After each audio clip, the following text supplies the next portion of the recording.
আল্লাহ পাক বলেন তোমাদের রাত আর দিনের বেলায় নিদ্রা যাওয়া, এবং এটাই হচ্ছে তার অনুগ্রহ। রাত আর দিনের নিদ্রা যাওয়ার পরে আমার অনুগ্রহ অর্থাৎ রিজেক তালাশ করার জন্য শরীরের ভিতরে, মনের ভিতরে, হাত পায়ের মধ্যে কর্মের উদ্দীপনা আমি তোমাদের দিয়ে দেই।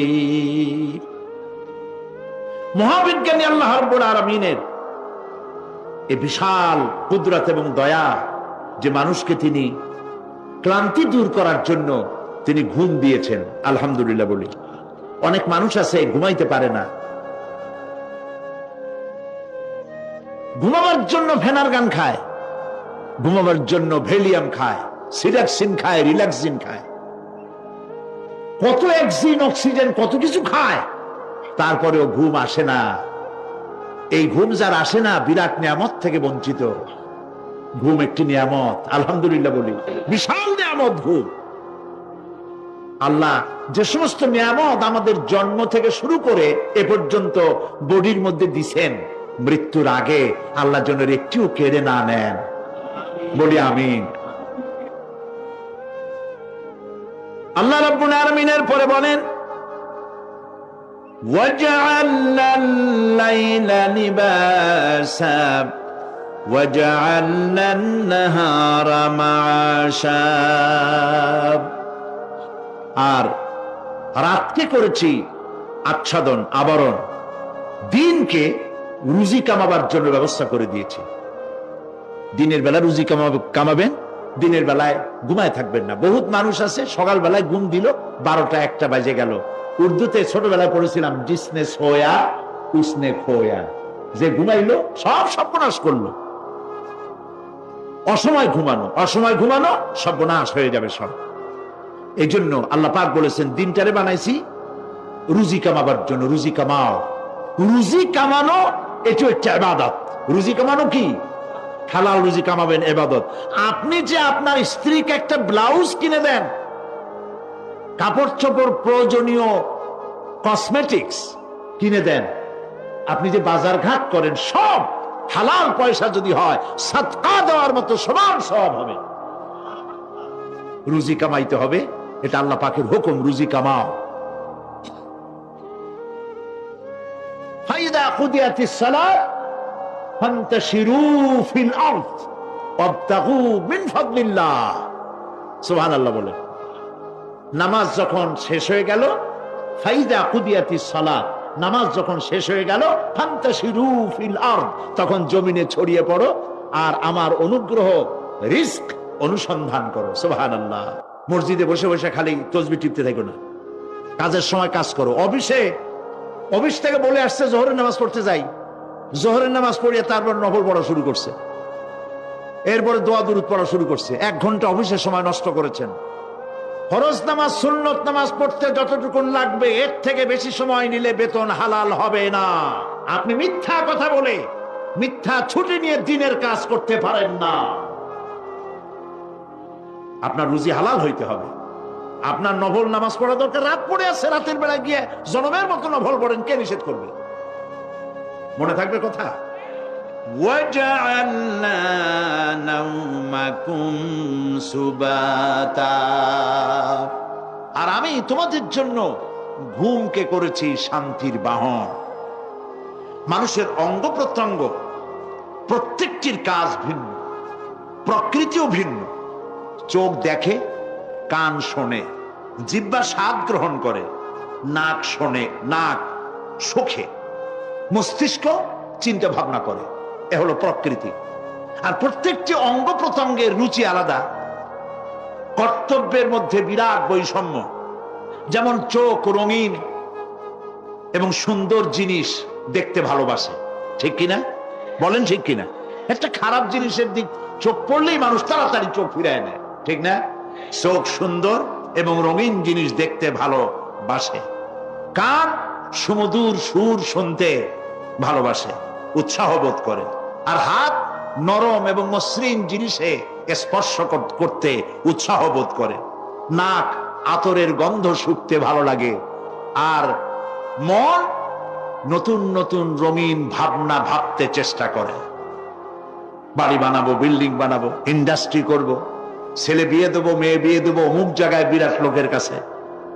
ভাবতে ভাবতে ভাবের সাগরে হারিয়ে যায়। আর ভাবনার ভিতরে খেয়ালে যদি কেউ পোলাও পাকায়, বাস্তবে তা হোক আর না হোক, খেয়ালে মনে মনে যদি কেউ পোলাও পাকায়, তাহলে ঘিয়ের দাম যাই হোক না কেন তাতে কিছু আসে যায় না। মানুষ রঙিন রঙিন ভাবনা ভাবতে খুব মজা পায়। তাহলে আমি কি বুঝাইতে চাইলাম? চোখের কাজ, নাকের কাজ, মুখের কাজ, কানের কাজ, মনের কাজ, প্রত্যেকটি অঙ্গ প্রত্যঙ্গে ভিন্ন ভিন্ন কাজ আছে, ভিন্ন ভিন্ন রুচি আছে। প্রিয় ভাই সব, হযরত ওমর ফারুক রাদিয়াল্লাহু তাআলা আনহু তিনি একবার মসজিদ নববীর মধ্যে দেখলেন ফজরের সময়, জোহরের সময় তিনি দেখলেন ফজরে যাদের দেখলাম এক জায়গায় বসা ৫-৭টা লোক, জোহরে তো তাদেরই দেখতেছি, আসরের সময় দেখলেন ওইখানে বসা, মাগরিবেও দেখলেন, এশায়ও দেখলেন। এশার নামাজের পর তিনি প্রশ্ন করলেন, তোমরা কারা?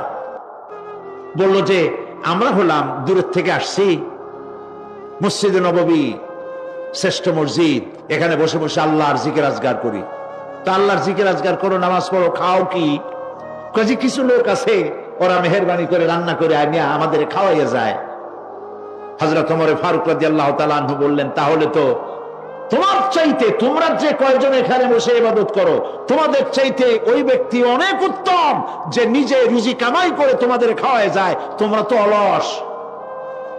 শুনে রাখো, নামাজের সময় ছাড়া আগামীকাল এই জায়গায় যদি বসা দেখি, ব্যাস মেরে বের করে দেবো মসজিদ নববী থেকে।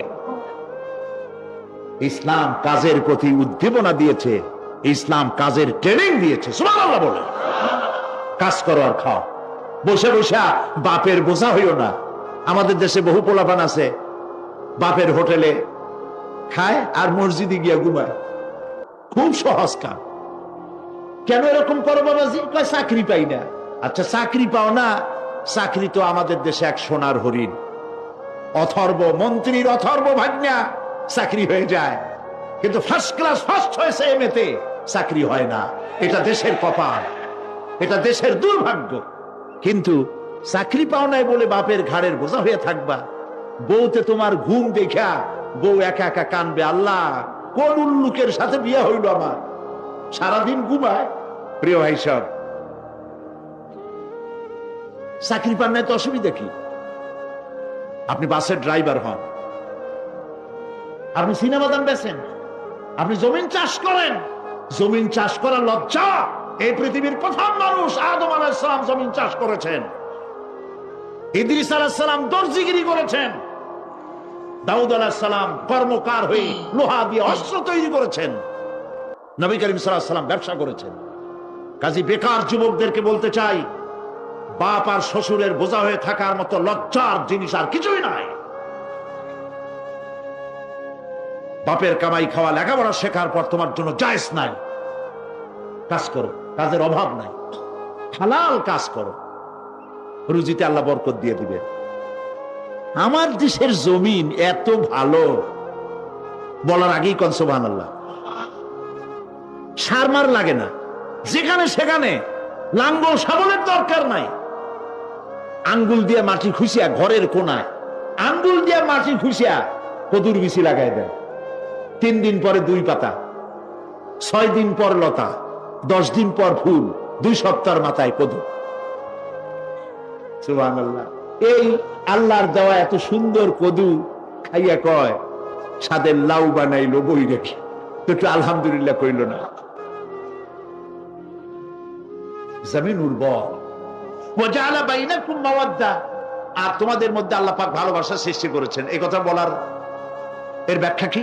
ভালোবাসা সৃষ্টি করেছেন এর ব্যাখ্যা এরকম হতে পারে, কয়েক রকম। আমি যেটা জেনেছি সেটি হচ্ছে এরকম,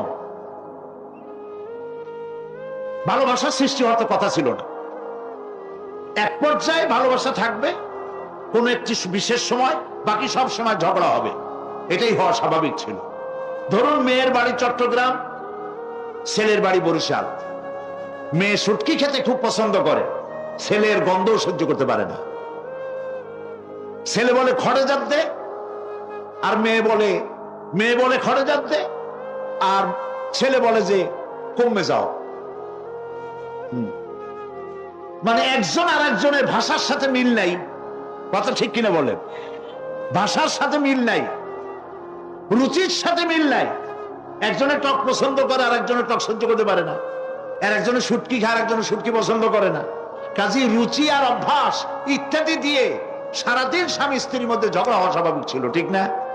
আল্লাহ পাক বলেন সেখানে আমি এই স্বামী স্ত্রী যখন হয়ে যায় তখন দুজনের মধ্যে আমি ভালোবাসার সৃষ্টি করে দেই।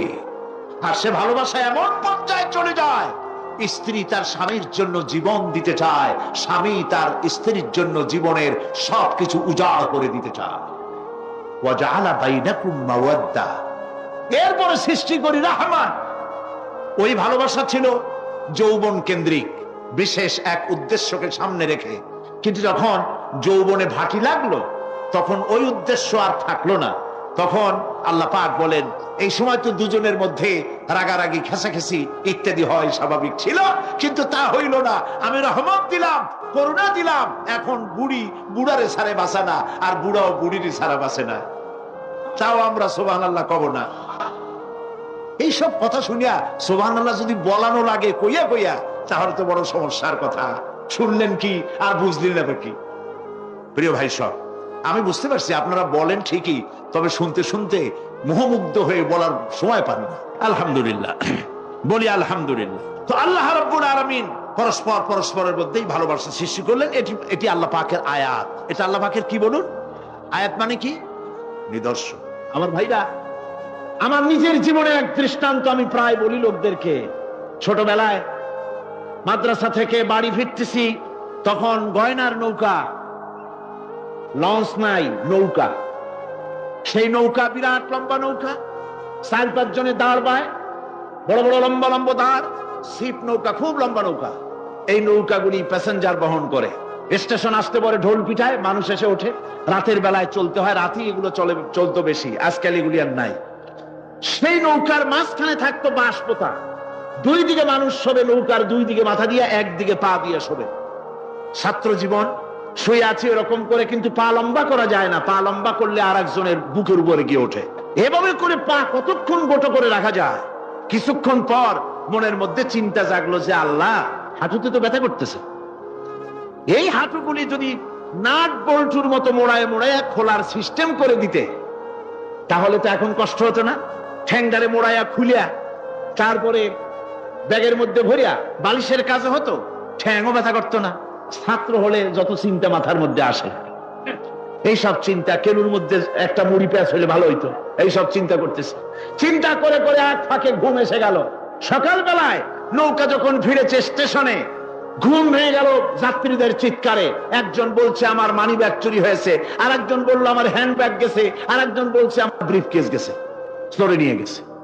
ওরা তো যার যার হারানো জিনিস নিয়ে ব্যস্ত। আমি তখন তওবা করতেছি যে আল্লাহ, আমার বুদ্ধিমতো যে বুদ্ধি রাত্রে করলাম, এই বুদ্ধিমতো যদি মানুষের হাতে এবং কেনুতে থাকতো নাট বল্টুর মতো করে মুড়ি পেঁয়াজ দেওয়া, আর ওইগুলি যদি থাকতো ব্রিফকেসের মধ্যে, হ্যান্ড ব্যাগের মধ্যে, তাহলে তো সকালবেলায় শুনতাম কেউ বলতো যে আল্লাহ আমার তো ঠ্যাং চুরি হয়ে গেছে, কেউ বলতো আমার তো হাত চুরি হয়ে গেছে। আল্লাহ আল্লাহ আল্লাহ আল্লাহ, আল্লাহু আকবার। আল্লাহ সুবহানাহু ওয়া তাআলা কি সুন্দর করে তৈরি করেছেন। এত হাল তারা মিন ফুতুর, আমার সৃষ্টি নৈপুণ্যতার ভেতরে কোনো ভুল দেখতে পাও? কোনো ভুল পাবে না। আমার সৃষ্টি নৈপুণ্যতার ভেতরে কোনো ভুল নাই। সুবহানাল্লাহি বিহামদিহি, সুবহানাল্লাহি বিহামদিহি। এত সুন্দর করে আল্লাহ সুবহানাহু ওয়া তাআলা মানুষ সৃষ্টি করলেন। খালাকাল ইনসান আল্লামাহুল বায়ান। তিনি মানুষকে কথা বলা শিখিয়েছেন, তিনি মানুষকে সৃষ্টি করেছেন এত সুন্দর করে, চামড়া দিয়ে, সুন্দর করে চোখ দিয়ে, চুল দিয়ে, মুখ দিয়ে, কি সুন্দর করে বানিয়েছেন। সুবহানাল্লাহ। দেখুন, পায়ের তালুর চামড়া একরকম, তলার চামড়া আর এক রকম, বুকের চামড়া একরকম, পিঠের চামড়া আর এক রকম, ঠিক কিনা কর? পায়ের উপরের যে চামড়া, ওই চামড়াটা যদি পায়ের তলায় হতো, 2 দিনও হাঁটা যেত না। প্রতি সপ্তাহে 3 বার করে হাফসুল করা লাগতো। কোন ঠিক কিনা? আল্লাহ সুবহানাহু ওয়া তাআলা যেখানে যেটা দরকার তাই দিয়েছেন। আর ওরা বলে কি, কয় যে আল্লাহ নাই, দেয়ার ইজ নো গড। ছাগল কোথাকার। গ্যাগারিন বলেছে, ইউরি গ্যাগারিন প্রথম মহাশূন্যচারী, মহাশূন্য পরিভ্রমণ করে এসে বললেন যে মহাশূন্যের লক্ষ লক্ষ মাইল পরিভ্রমণ করে এলাম, মহাশূন্যে হিন্দুরা যাকে ভগবান বলে, খ্রিস্টান যাকে গড বলে, মুসলমানেরা যারা আল্লাহ বলে, এই লক্ষ লক্ষ মাইলের কোন জায়গায় অস্তিত্ব দেখলাম? কিসের আল্লাহ, কিসের গড? নাউজুবিল্লাহি মিন যালিক। কত বড় ছাগল! তুমি দেখ আল্লাহ রে, তুমি তো নিজের শরীরই নিজে দেখো না। আমরা কি আমাদের নিজের শরীরটা দেখি? আয়নার সাহায্য ছাড়া হাতটা কেমন, হিপটা কেমন, ব্যাকটা কেমন, পেছনের উরুটা দেখতে কেমন, আজ পর্যন্ত আয়নার সাহায্য ছাড়া দেখতে পারি নাই। নিজের শরীরটাই দেখতে পারি নাই, আর এই শরীরের স্রষ্টাকে দেখতে চাই। সাহস তো কম না পাগলের। আল্লাহ সুবহানাহু ওয়া তাআলা তিনি মানুষকে সৃষ্টি করেছেন, কত সুন্দর করে তিনি বানিয়েছেন। একবার লক্ষ্য করে দেখো, শুকরিয়া আসবে আল্লাহর দরবারে, মাথা নত হয়ে আসবে। কি সুন্দর করে আল্লাহ পাক বানিয়েছেন। মানুষের শরীরে কিডনি লাগবে দুটি, কিডনি লাগবে একটা। কিডনি কি? কিডনি হচ্ছে আপনার পেশাবকে ছেঁকে বের করে দেয়, একটা দারুণ জিনিস আপনার শরীরের জন্য। কিডনি যদি ইনঅ্যাক্টিভ হয়ে যায়, হাত পায়ে পানি এসে হাত পা ফুলে আপনি মৃত্যুর দিকে এগোতে থাকবেন। এই কিডনি, এই ছাকনি মাত্র একটা হলে চলে, কিন্তু আল্লাহ পাক ছাকনি, এই কিডনি দিয়েছেন দুটো। কটা দিলেন? দুটো। একটা যদি কখনো ডিসঅর্ডার হয়ে যায়, আর একটা দিয়ে যেন আমার বান্দা কাজ চালায় নিতে পারে। সুবহানাল্লাহ বিহামদিহি, সুবহানাল্লাহ। চোখ তো একটা হলেও হয়, কিন্তু আল্লাহ চোখ দিলেন দুটো। কটা দিয়েছেন? দুটো চোখ দিয়েছেন, দুটো কান দিয়েছেন। আমি অবাক হয়ে গিয়েছি যখন আমার ছেলের চিকিৎসা চলতেছিল সিঙ্গাপুর মাউন্ট এলিজাবেথ হসপিটালে। 7টা অপারেশন হয়েছে। আমার ছেলে কারিবুল মত, একেবারে মৃত্যুর দুয়ারে চলে গিয়েছিল। 7টি অপারেশন, 40 ব্যাগ রক্ত লেগেছে। 2.5 ফিট তার ইন্টেস্টাইন কেটে ফেলেছে, 2.5 ফিট খাদ্য নালী কেটে ফেলে দিয়েছে। আমি ডাক্তারকে জিজ্ঞেস করলাম, সার্জনকে, 2.5 ফিট তার খাদ্য নালী তুমি কেটে ফেললে, তা আমার এই ছেলে খেয়ে হজম করবে কি করে? তার খাওয়াটায় প্রবলেম হবে না? ডাক্তার আমাকে যা বলল, শোনা মাত্র আমার চোখে পানি এসে গেল। ডাক্তার বলল, তুমি জানো না, আমি তো মাত্র 2.5 ফিট কেটেছি। তোমার স্রষ্টা, এই পৃথিবীর স্রষ্টা মানুষ যিনি সৃষ্টি করেছেন, প্রত্যেক মানুষের পেটের ভিতরে এই খাদ্য নালীকে রব্বুল আলামিন 22 ফিট লম্বা করেছেন। আমি তো মাত্র 2.5 ফিট কেটেছি। কোন প্রয়োজনে যদি কাটতে কাটতে আরো কাটা হয়, 10 ফিটও কাটা হয়, কষ্ট হবে না। সুবহানাল্লাহ বিহামদিহি। তার শ্বাস নেওয়ার জন্য, প্রশ্বাস নেওয়ার জন্য কি ব্যবস্থা আল্লাহ পাক করেছেন। মানুষের হার্ট বিট হচ্ছে, এটাকে হার্ট বিট যেটা হয়, সংকোচন সম্প্রসারণ। এই যে মানুষ, ডাক্তাররা বলে রোগী হার্ট অ্যাটাক করেছে, হার্ট অ্যাটাক করেছে। হার্ট যে হার্ট অ্যাটাক করবে, অ্যাটাকটা কি? অ্যাটাকটা হচ্ছে সংকোচন সম্প্রসারণ, সংকোচন সম্প্রসারণ, এরকম হচ্ছে। ফট করে এটা অ্যাটাক করলো, আর যদি ছেড়ে না দেয়, এটাই অ্যাটাক করা, এটাই তার জীবনটা শেষ হয়ে যাওয়া। ডাক্তাররা বলেছেন যে মানুষের শরীরের সবকিছু চিন্তা করে, গবেষণা করে বহুত কিছু বুঝেছি, কিন্তু হার্টটা এরকম পাঞ্চিং কেন করে, এই জিনিস আজও পর্যন্ত আমাদের মাথায় ঢোকে নাই। সুবহানাল্লাহ। আল্লাহ পাক কি সুন্দর করে এই পাঞ্চিং এর মাধ্যমে, হার্ট যেভাবে করতেছে, এই পাঞ্চিং এর মাধ্যমে সমস্ত শরীরের রক্তগুলি পা থেকে শুরু করে মাথা পর্যন্ত সব ছড়িয়ে দেওয়া হচ্ছে, এভাবে এভাবে ছড়িয়ে দেওয়া হচ্ছে, যাতে করে মানুষ জীবিত থাকে, শরীরের রক্ত গরম থাকে, হিম শীতল হয়ে মানুষ যেন মারা না যায়। এই জন্য আল্লাহ সুবহানাহু ওয়া তাআলা এত সুন্দর ব্যবস্থা করেছেন। এক সময় আঘাত পেয়ে অনেকগুলি রক্ত যদি পড়ে যায়, মানুষ রক্ত শূন্যতায় মরবে না, আবার খানিকটা রক্ত রিজার্ভ থাকে। আল্লাহ পাক রিজার্ভ করে রাখেন। স্পঞ্জের ভিতরে পানি থাকলে উপর থেকে টের পাওয়া যায়, ওরকম খানিকটা রক্ত আল্লাহ শরীরের ভিতরে রিজার্ভ করে গেছেন। এই জন্য বড় বড় ডাক্তাররা, বড় বড় ডাক্তার, বড় বড় বিজ্ঞানী কখনোই নাস্তিক হয় না। এইসব দৃশ্য দেখে তারা মনে করে নিশ্চয়ই একজন কেউ আছেন যিনি এগুলি তৈরি করেছেন, এগুলি এমনি এমনি হয় নাই। যিনি তৈরি করেছেন তিনি কে? তিনি হচ্ছেন আল্লাহ সুবহানাহু ওয়া তাআলা। তিনি এগুলি সৃষ্টি করেছেন, তিনি এগুলি তৈরি করেছেন। ওই আল্লাহ পাকের কাছেই আমাদের সকলকেই ফিরে যেতে হবে। আল্লাহ রাব্বুল আলামিন তিনি বলছেন, আমি মানুষ সৃষ্টি করেছি, খালাকাল ইনসানা আল্লামাহুল বায়ান। মানুষ সৃষ্টি করেছি, শুধু মানুষকে সৃষ্টি করি নাই, আমি আবার তার জোড়াও তৈরি করে দিয়েছি। মানুষ একা একা না, পৃথিবীতে সব জোড়ায় জোড়ায় তৈরি করেছি। উদ্ভিদের মধ্যে জোড়া তৈরি করেছি, প্রাণী জগতের মধ্যে জোড়া তৈরি করেছি। এই দুনিয়ার ভিতরে যা কিছু আছে, উদ্ভিদ হোক আর মানুষ হোক, প্রাণী জগৎ হোক, সবগুলিকে আমি আল্লাহ জোড়া বানাইছি, জোড়ায় জোড়ায় নর এবং নারী সবগুলির মধ্যে করে দিয়েছি।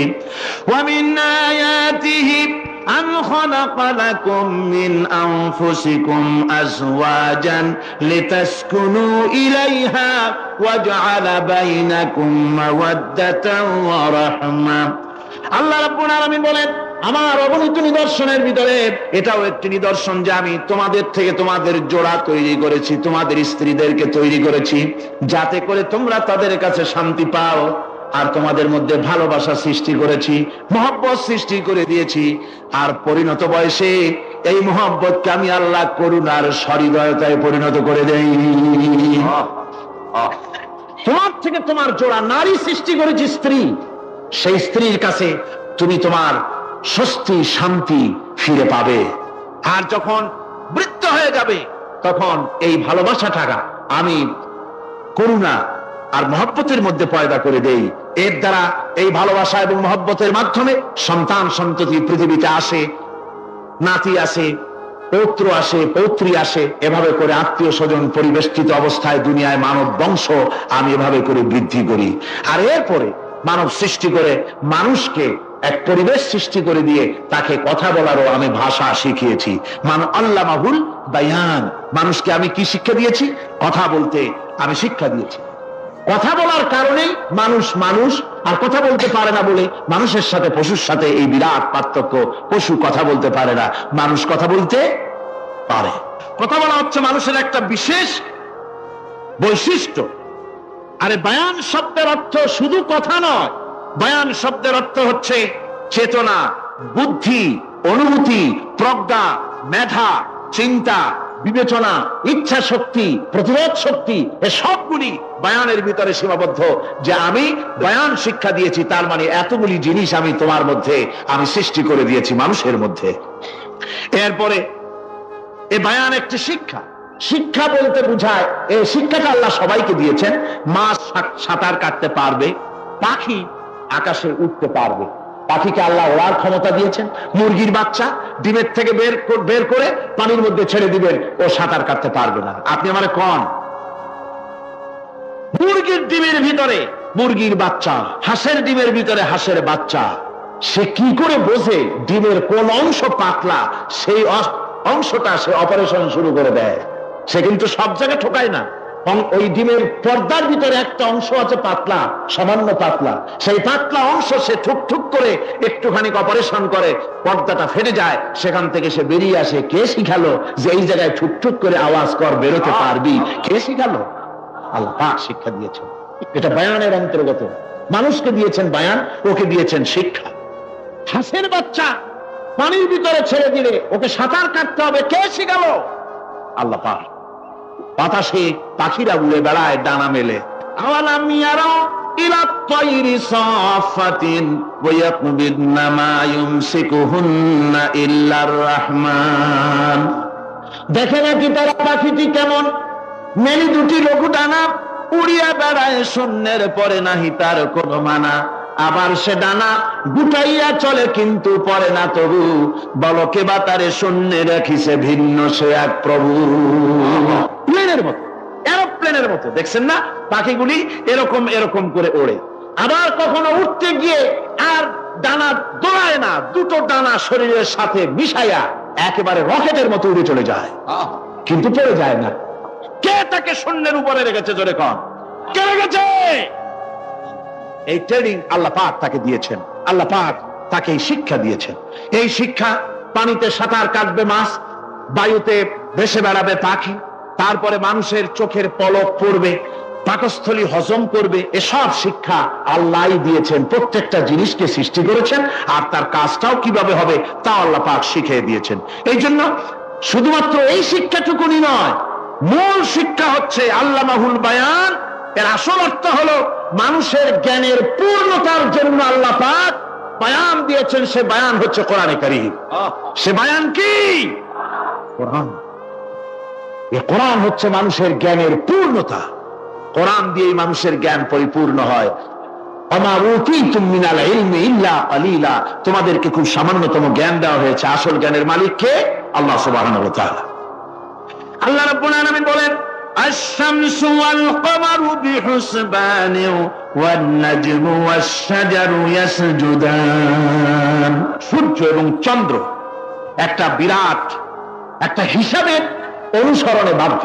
সূর্য আর চন্দ্র একটা হিসাবের অনুসরণে বাধ্য, এর ব্যতিক্রম হওয়ার কোনো উপায় নাই।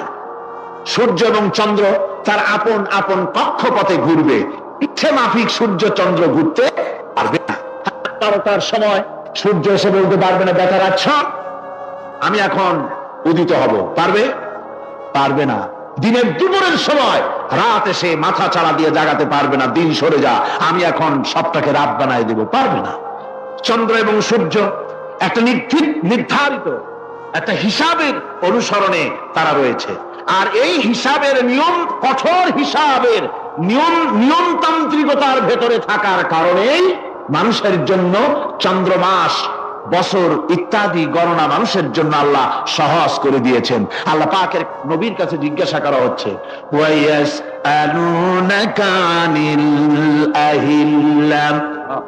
নবী আপনাকে প্রশ্ন করা হয় চাঁদ সম্পর্কে। কাফেররা প্রশ্ন করেছে, চাঁদের ক্রমবর্ধমান ক্রমহ্রাস কেন, চাঁদ বাড়ে কেন, কমে কেন, আপনারে জিজ্ঞাসা করা হয়। আপনি জবাবে বলুন, কুল হিয়া মাওয়াকিতু লিন্নাস, বলুন এ চাঁদ হচ্ছে মাস, দিন, বছর গণনা করার জন্য, গোটা পৃথিবীবাসীর জন্য আমি একটা স্থায়ী ক্যালেন্ডার আকাশে ঝুলায় রাখছি। যেরকম সুবহানাল্লাহ। বিনা পয়সার ক্যালেন্ডার কে ঝুলায় রাখছেন? আল্লাহ সুবহানাহু ওয়া তাআলা। তিনি ঝুলিয়ে রেখেছেন এই ক্যালেন্ডারকে। আর এই চন্দ্র সূর্য নিজের ইচ্ছা মাফিক চলতে পারে না। আল্লাহ পাক কোরআনে কারিমে বলেছেন, আফা গায়রা দীনিল্লাহি ইয়াবগুন ওয়া লাহু আসলামা মান ফিস সামাওয়াতি ওয়াল আরদি তাওআন ওয়া কারহা।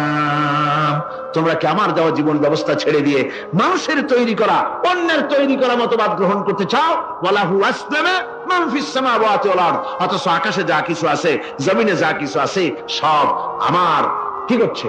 আমার হুকুম মেনে, আমার আনুগত্য করে তারা চলছে। আনুগত্যের সামনে মস্তক অবনত করে দিয়েছে। তাই তো আমরা দেখতে পাই তাল গাছে কোনোদিন বেল হয় না। হয়? তাল গাছে বেল হয়? নারকেল গাছে আম হয়? নিম গাছে লিচু হয়? হয় না। আল্লাহর সুন্নতের ভিতরে কোনো পরিবর্তন পাওয়া যাবে না। দেখুন, বঙ্গোপসাগরের পানি মিষ্টি না নোনা? সবাই বলুন, মিষ্টি না নোনা? বঙ্গোপসাগরের নোনা পানি জোয়ারের টানে এই বঙ্গোপসাগরের নোনা পানিগুলি পদ্মা, মেঘনা, যমুনার ভিতরে প্রবেশ করে মিষ্টি পানির ভিতরে। আবার ভাটির টানে পদ্মা, মেঘনা, যমুনার পানিগুলি, মিষ্টি পানিগুলি নোনা পানির মধ্যে গিয়া ঢোকে। মাঝখানে কোনো পার্টিশন নাই। নোনা পানি মিষ্টি পানির এলাকাকে নোনা বানাতে পারে না, আবার মিষ্টি পানিগুলি গিয়া নোনা পানিগুলিরে মিষ্টি বানাইতে পারে না।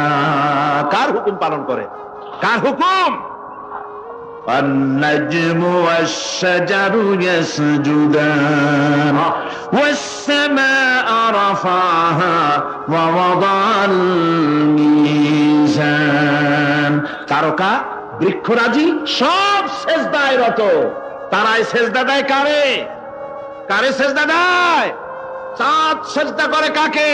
সূর্য করে কাকে? গাছপালা করে কারে? আল্লাহ পাককে সেজদা করে সবাই। সমস্ত সৃষ্টি জগতের কাজ হলো তিনটা। সৃষ্টি জগতের কাজ কয়টা? তিনটি কাজ। একটা কাজ হচ্ছে সৃষ্টি জগৎ মহান আল্লাহর উদ্দেশ্যে সিজদা করবে, তার হামদ করবে, তার তাসবিহ করবে। তিনটা কাজ, সিজদা করবে, হামদ করবে, তাসবিহ করবে। এই তিনটা কাজ হচ্ছে সৃষ্টি জগতের। গোটা পৃথিবীর সবকিছু আল্লাহ পাককে সিজদা করছে। কোরআনে কারীমে রব্বুল আলামিন বলেন, وَلِلَّهِ يَسْجُدُ مَنْ فِي السَّمَاوَاتِ وَالْأَرْضِ طَوْعًا وَكَرْهًا وَظِلَالُهُمْ بِالْغُدُوِّ وَالْآصَالِ। আল্লাহ পাক বলেন, আকাশে যা কিছু আছে জমিনে যা কিছু আছে সব কিছু আমার সেজদা করে, এমনকি গাছগুলি, গাছও আমার সেজদা করে। গাছগুলি সকাল বেলায় গাছের ছায়া সকাল বেলায় আর বিকাল বেলায় নিজের ছায়া লম্বা করে দিয়ে আমার সামনে সেজদায় পতিত হয়ে যায়। গাছগুলি আমাকে সেজদা করে, তারকা সমূহ, চন্দ্র সূর্য সব আমাকে সেজদা করে। ওয়ালিল্লাহি ইয়াসজুদু মা ফিস সামাওয়াতি ওয়া মা ফিল আরদ মিন দাব্বাতিন ওয়াল মালাইকাতু ওয়া হুম লা ইস্তাকবিরুন। আকাশ এবং জমিনে যা কিছু আছে আমার সেজদা করে। আমার সেজদা থেকে কেউ অহংকার করে না, অহমিকতা করে না, আমার সেজদা থেকে কেউ ফিরে যায় না, সবাই আমাকে সেজদা করে। সুতরাং ও মানুষ, আমার দরবারে সেজদায় মাথা নত করে দাও। সবগুলি আমার সামনে সেজদা করতেছে। আলাম তারা আন্নাল্লাহা ইয়াসজুদু লাহু মান ফিস সামাওয়াতি ওয়া মান ফিল আরদ والشمس والقمر والنجوم والجبال والشجر والدواب وكثير من الناس। আল্লাহ পাক বলছেন, আকাশ এবং জমিনে যা আছে সব আমাকে সেজদা করছে। চাঁদে, সূর্যতে, গাছপালায়, পাহাড় পর্বতে সবকিছু, সমস্ত প্রাণী জগৎ পর্যন্ত, চতুষ্পদ জন্তুগুলি পর্যন্ত আমি আল্লাহকে সেজদা করে। সুবহানাল্লাহ। আল্লাহ রাব্বুল আলামিন এবার বলেন, والأرض وضعها للأنام فيها فاكهة والنخل ذات الأكمام। আল্লাহ পাক বলছেন, পৃথিবীকে তিনি সমস্ত সৃষ্টির জন্য এই পৃথিবী বানিয়েছেন। আনাম, আনাম শব্দের অর্থ হচ্ছে জীব, জানদার। যত জানদার আছে সমস্ত জানদারদের জন্য আল্লাহ পাক এই পৃথিবীকে বানিয়েছেন। অর্থাৎ যাদের প্রাণ আছে, প্রাণী সময়ের জন্য আল্লাহ যা সৃষ্টি করেছেন সেটা হলো এই পৃথিবী। এই পৃথিবী ছাড়া অন্য কোথাও কোন প্রাণী বসবাসের উপযোগী করে আল্লাহ তৈরি করেন নাই। এই পৃথিবীটা কি আল্লাহ পাক প্রাণীদেরকে বসবাসের উপযোগী করে তৈরি করেছেন। তারপরে বলছেন, পৃথিবী তো তৈরি করলাম, এরপরে আমি তাদের সমস্ত খাবার দাবারের ব্যবস্থাও করেছি। খেজুরগুলিকে আমি প্যাকেট করে তোমাদের সামনে দিয়েছি, আচ্ছাদন দিয়ে দিয়েছি। খেজুরের কথা এখানে বলা হয়েছে, শুধু খেজুর খেজুর নয়, খেজুর, আঙ্গুর, বেদানা, আপেল, যত খাবার আমাদের সামনে আল্লাহ দিয়েছেন সমস্ত খাবারগুলি প্যাকেট করা। জোরে বলেন, কি করা? প্যাকেট করা। কি মহব্বত করে আল্লাহ দিয়েছেন। কলা বলেন, তাল বলেন, বেল বলেন, সব খাবারগুলিকে আল্লাহ পাক প্যাকেট করে মানুষের সামনে হাজির করেছেন। কারণ ওয়ালাকাদ কাররামনা বানি আদমা, যেহেতু আদম সন্তানকে আমি সম্মানিত করেছি, তাই আদম সন্তানের সামনে, ভদ্র সম্মানিত মেহমানের সামনে যত খাবার দিলাম সব খাবারগুলিকে আমি গুছিয়ে সুন্দর করে সাজিয়ে আমি কভার করে তোমার সামনে পেশ করেছি। ওয়াল হাবযুল আসফি ওয়ার রাইহান, এরপরে দানা দিয়েছি, ভুসি দিয়েছি। দানা হচ্ছে মানুষের খাবার, ভুসি হচ্ছে পশুর খাবার। এই মানুষের খাবার, পশুর খাবার সবকিছু আমি পরিবেশন করেছি। এরপর আল্লাহ বলছেন, ফাবিআইয়ি আলা'i রাব্বিকুমা তুকাযযিবান। আল্লাহ পাক বলছেন, কোন নিয়ামতকে, তোমার প্রভুর কোন নিয়ামতকে অস্বীকার করতে পারো? আল্লাহর কোন নিয়ামতকে অস্বীকার করতে পারবে না। এভাবে হাজারো নিয়ামত দিয়ে আমি তোমাদেরকে সমৃদ্ধ করেছি। সূরা আর রহমান একেবারে শেষ পর্যন্ত আল্লাহর এই সমস্ত নিয়ামত দিয়ে ভরা, নিয়ামতের কথা দিয়ে, রহমতের কথা দিয়ে ভরা। যেরকম সুবহানাল্লাহি বিহামদিহি।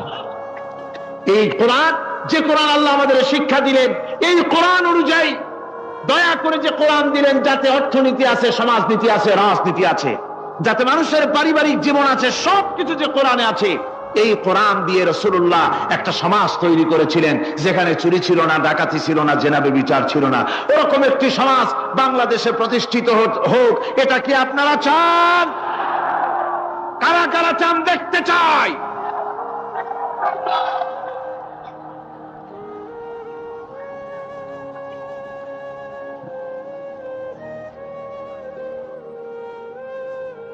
আলহামদুলিল্লাহ।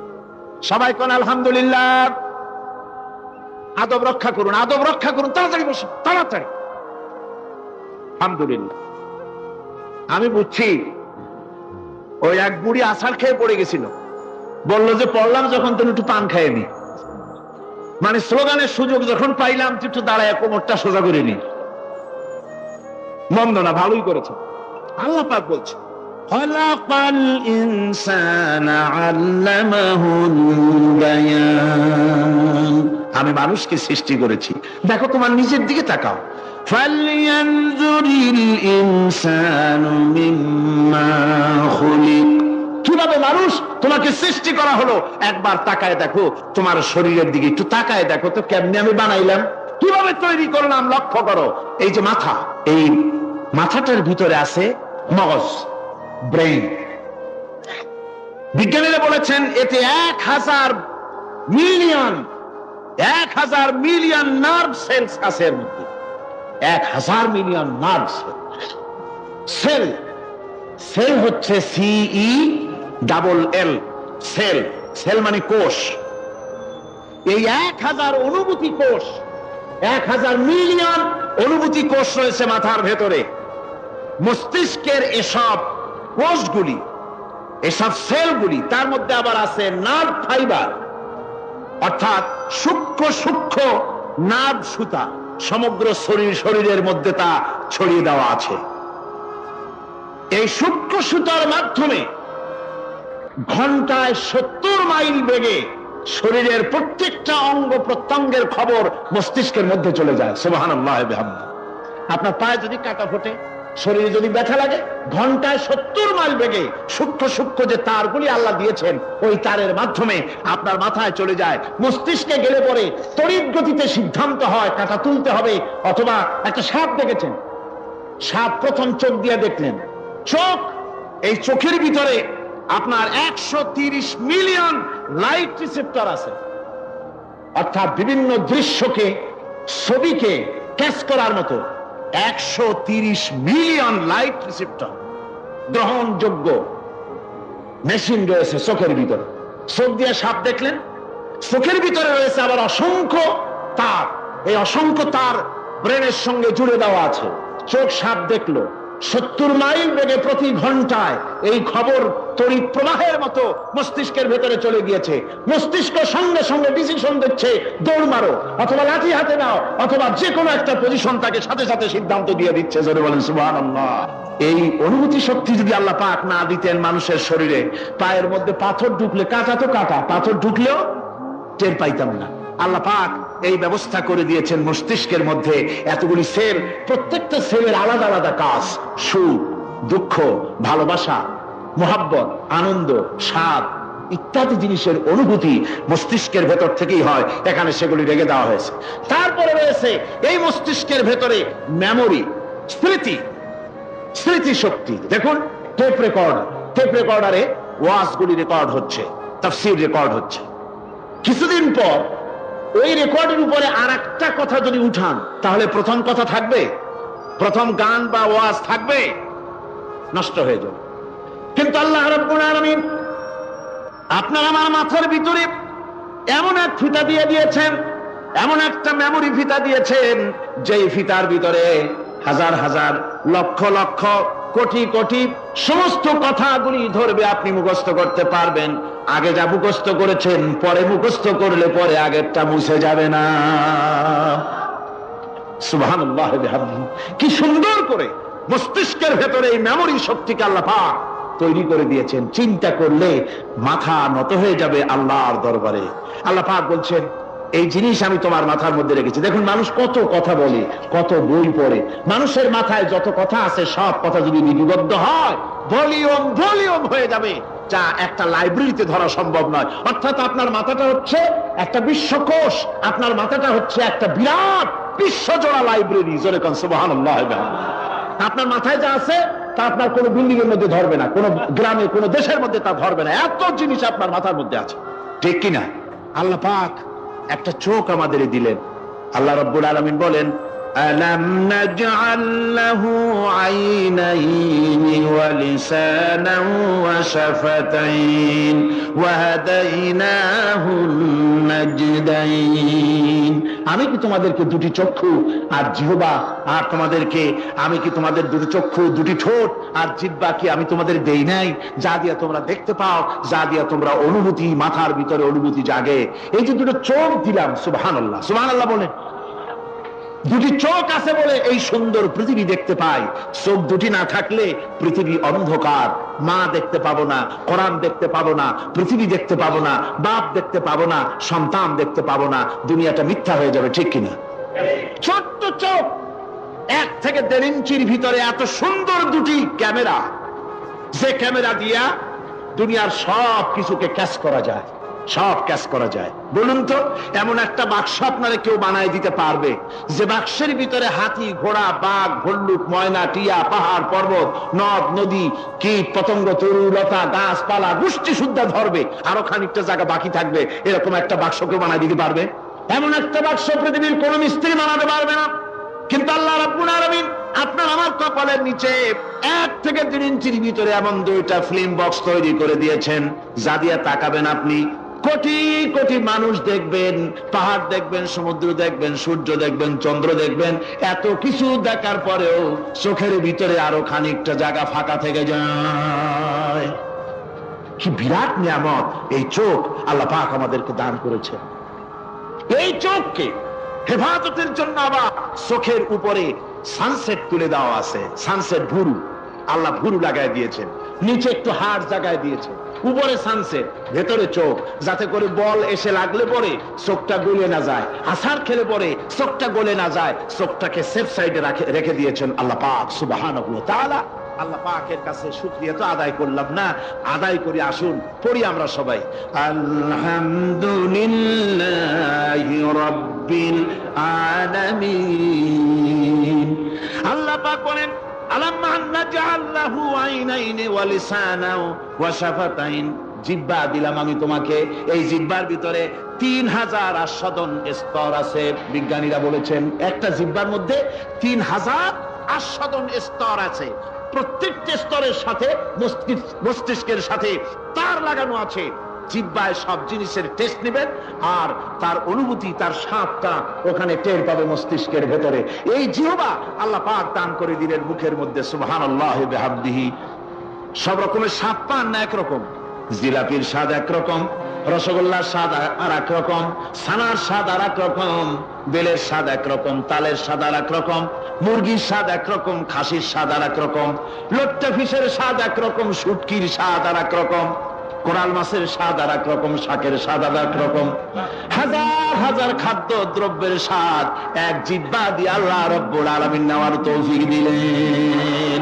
খালাকাল ইনসান, কি সুন্দর করে মানুষ বানালাম।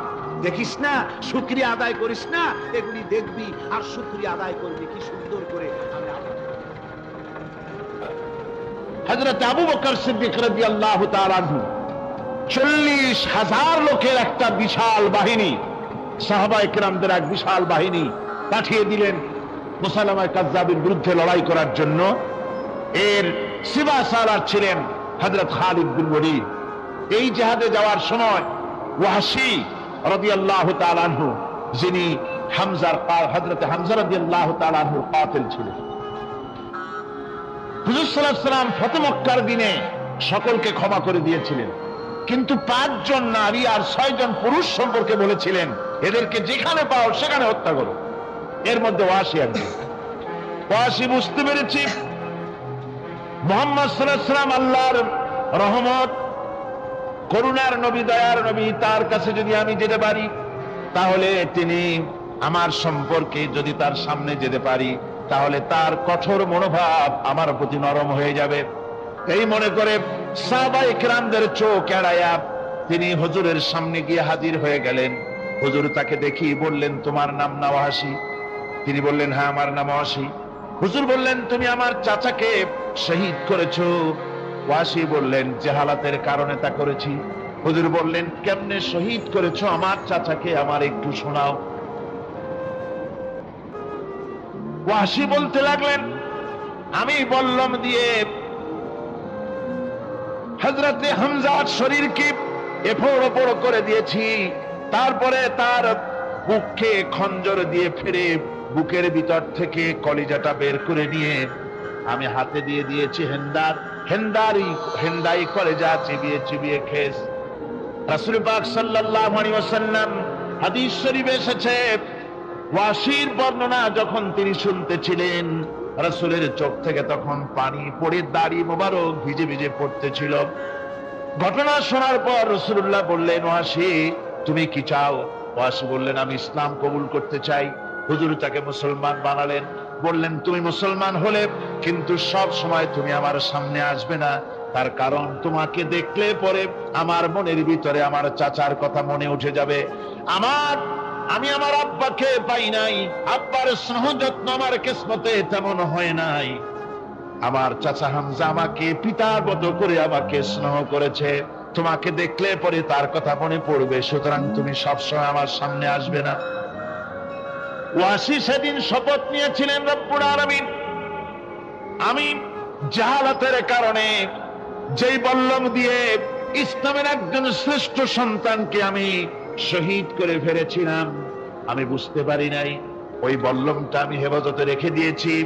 তুমি আমার এই দোয়া মঞ্জুর করো, আমি যেন এই বল্লম দিয়ে এই পৃথিবীর নিকৃষ্ট ইসলামের কোন দুশ্মনকে যেন আমি শেষ করে দিতে পারি। আল্লাহ পাক দোয়া তার মঞ্জুর করে নিলেন। মুসাইলামা কাযযাবের বিরুদ্ধে হযরত আবু বকর সিদ্দিক রাদিয়াল্লাহু তাআলা আনহু যে বাহিনী পাঠালেন, হযরত ওয়াসি সেই বাহিনীর মধ্যে ছিলেন।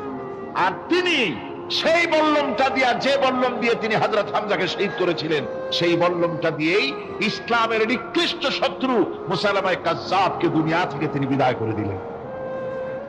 আমার ভাইরা, রাসূল পাক সাল্লাল্লাহু আলাইহি সাল্লামের ইন্তেকালের পর এ পর্যন্ত নবুয়তের যারা দাবি করেছে, এক হিসাবে জানা গেছে 28 জন দাবি করা হয়ে গেছে। রাসূল বলেছেন, আমার পরে 30 জন মিথ্যেবাদী নবুয়তের দাবি করবে। কতজন করবে? হয়ে গেছে, বাকি আছে কত? আর ভাইয়েরা, রাসূল পাক সাল্লাল্লাহু আলাইহি সাল্লাম বলেছেন যে আমার পরে 30 জন লোক মিথ্যেবাদী, তারা নবুয়তের দাবি করবে। কতজন? 30 জন মিথ্যেবাদী, তারা নবুয়তের দাবি করবে। হুজুর বলেছেন আমার পরে নবী আসবে। কোরআনে কারীমের মধ্যে, কোরআনে কারীমের দলিলের পর, কোরআন এবং সুন্নাহর দলিলের পর সর্বশ্রেষ্ঠ গ্রহণযোগ্য দলিল হচ্ছে সাহাবায়ে কেরামদের ইজমা। এটা হলো 3 নম্বরের সবচেয়ে বড় দলিল। 1 নম্বরে মুসলমানদের দলিল হচ্ছে কোরআন, 1 নম্বরে দলিল কি? কোরআন। 2 নম্বরে কি? হাদিস। 3 নম্বরে সাহাবায়ে কেরামদের ইজমা। এটা হচ্ছে 3 নম্বরের দলিল। সমস্ত সাহাবায়ে কেরাম রিদওয়ানুল্লাহি তাআলা আলাইহিম আজমাইন, তারা একমত যে রাসূল পাক সাল্লাল্লাহু আলাইহি ওয়াসাল্লামের পরে যদি কেউ নবুয়তের দাবি করে তাহলে সে কাফের, আর তাকে হত্যা করা ওয়াজিব, তার বিরুদ্ধে লড়াই করা ওয়াজিব, জিহাদ করা ওয়াজিব। সে দাবি করলো, সে মনে করলো যে নবুয়ত হচ্ছে একটা ব্যবসা। মুহাম্মদ সাল্লাল্লাহু আলাইহি ওয়াসাল্লামের কিছু ছিল না, নবুয়তের দাবি করলো, গনিমতের মাল আসলো, টাকা পয়সা আসলো, তারপর রাজত্ব হয়ে গেল। এরকম তো কম কথা না। তা আমিও যদি নবুয়তের দাবি করি তাহলে এরকমের একটা ব্যবসা আমিও করতে পারবো। এই চিন্তা ভাবনা করে নবুয়তের দাবি করে বসলো। নবুয়তের দাবি করে সে প্রচার করে বেড়াতে লাগলো, আমি নবী। তারপর তার উম্মতেরা বলল যে আচ্ছা আপনি তো নবী বুঝলাম, তা মুহাম্মদ সাল্লাল্লাহু আলাইহি ওয়াসাল্লামের উপরে ওহী নাযিল হয়, আপনি তো কোনো নতুন ওহী আমাদের দিতে পারলেন না, কোন সূরাও এ পর্যন্ত আসলো না। মুসাইলামা কাযযাব বলল, দেখো কেবল না নবী হলাম, একটু সময় দাও ওহী আসা। কিছুদিন পর বলল যে সূরা একটা এসে গেছে। বলে কি? সে সূরা কাউসারের একটা প্যারোডি তৈরি করলো। বলল আমার উপরে একটা নতুন সূরা আসছে, সূরাটি হচ্ছে ইন্না আতাইনাকাল আকাক ফাসাল্লি লিরাব্বিকা ওয়াজাক ইন্না শানিয়াকা হুয়াল আবলাক। এর অর্থ হচ্ছে আমি তোমাকে আকাক পক্ষী দান করেছি। আর আকাক পক্ষী বলা হয় হুতুম পেঁচাকে। ও যে কায়দার নবী, পাখিটাও পাইছে সেই কায়দারই। তারপরে ফাসাল্লি লিরাব্বিকা ওয়াজাক, সুতরাং তোমার প্রভুর উদ্দেশ্যে নামাজ পড়ো আর জোরে সোরে চিৎকার করো। মনে রেখো, তোমার দুশ্মন হবে শ্বেত এবং কৃষ্ণ বর্ণে। এর না আছে কোনো গোড়া, না আছে এর মাথা, না আছে এর কোনো অর্থ, না আছে কিছু।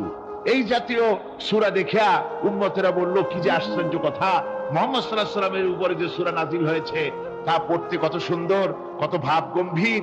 আরে কি একটা সূরা নাজিল হলো, তারা নিজেরা বলা কওয়া করলো। আর একবার ধরলো মুসাইলামাকে, তারা বলল মুহাম্মদ সাল্লাল্লাহু আলাইহি ওয়াসাল্লাম তাকে তার উম্মতেরা তাদের বাগানে নিয়ে যায়। নিলে পরে যে বাগান থেকে তিনি যান, গাছে খোরমা না থাকলে খোরমা হয়ে যায়। কোন পানি শূন্য কুয়ার কাছ থেকে গেলে তার বরকতে কুয়ায় পানি চলে আসে।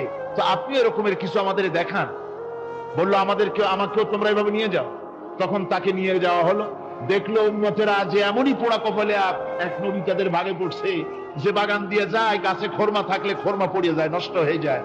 আর কোন পানিওয়ালা কুয়ার কাছ থেকে হাঁটলে সে কুয়া থেকে পানিও শেষ হয়ে যায়। এরপরে তার সাহস বাড়লো।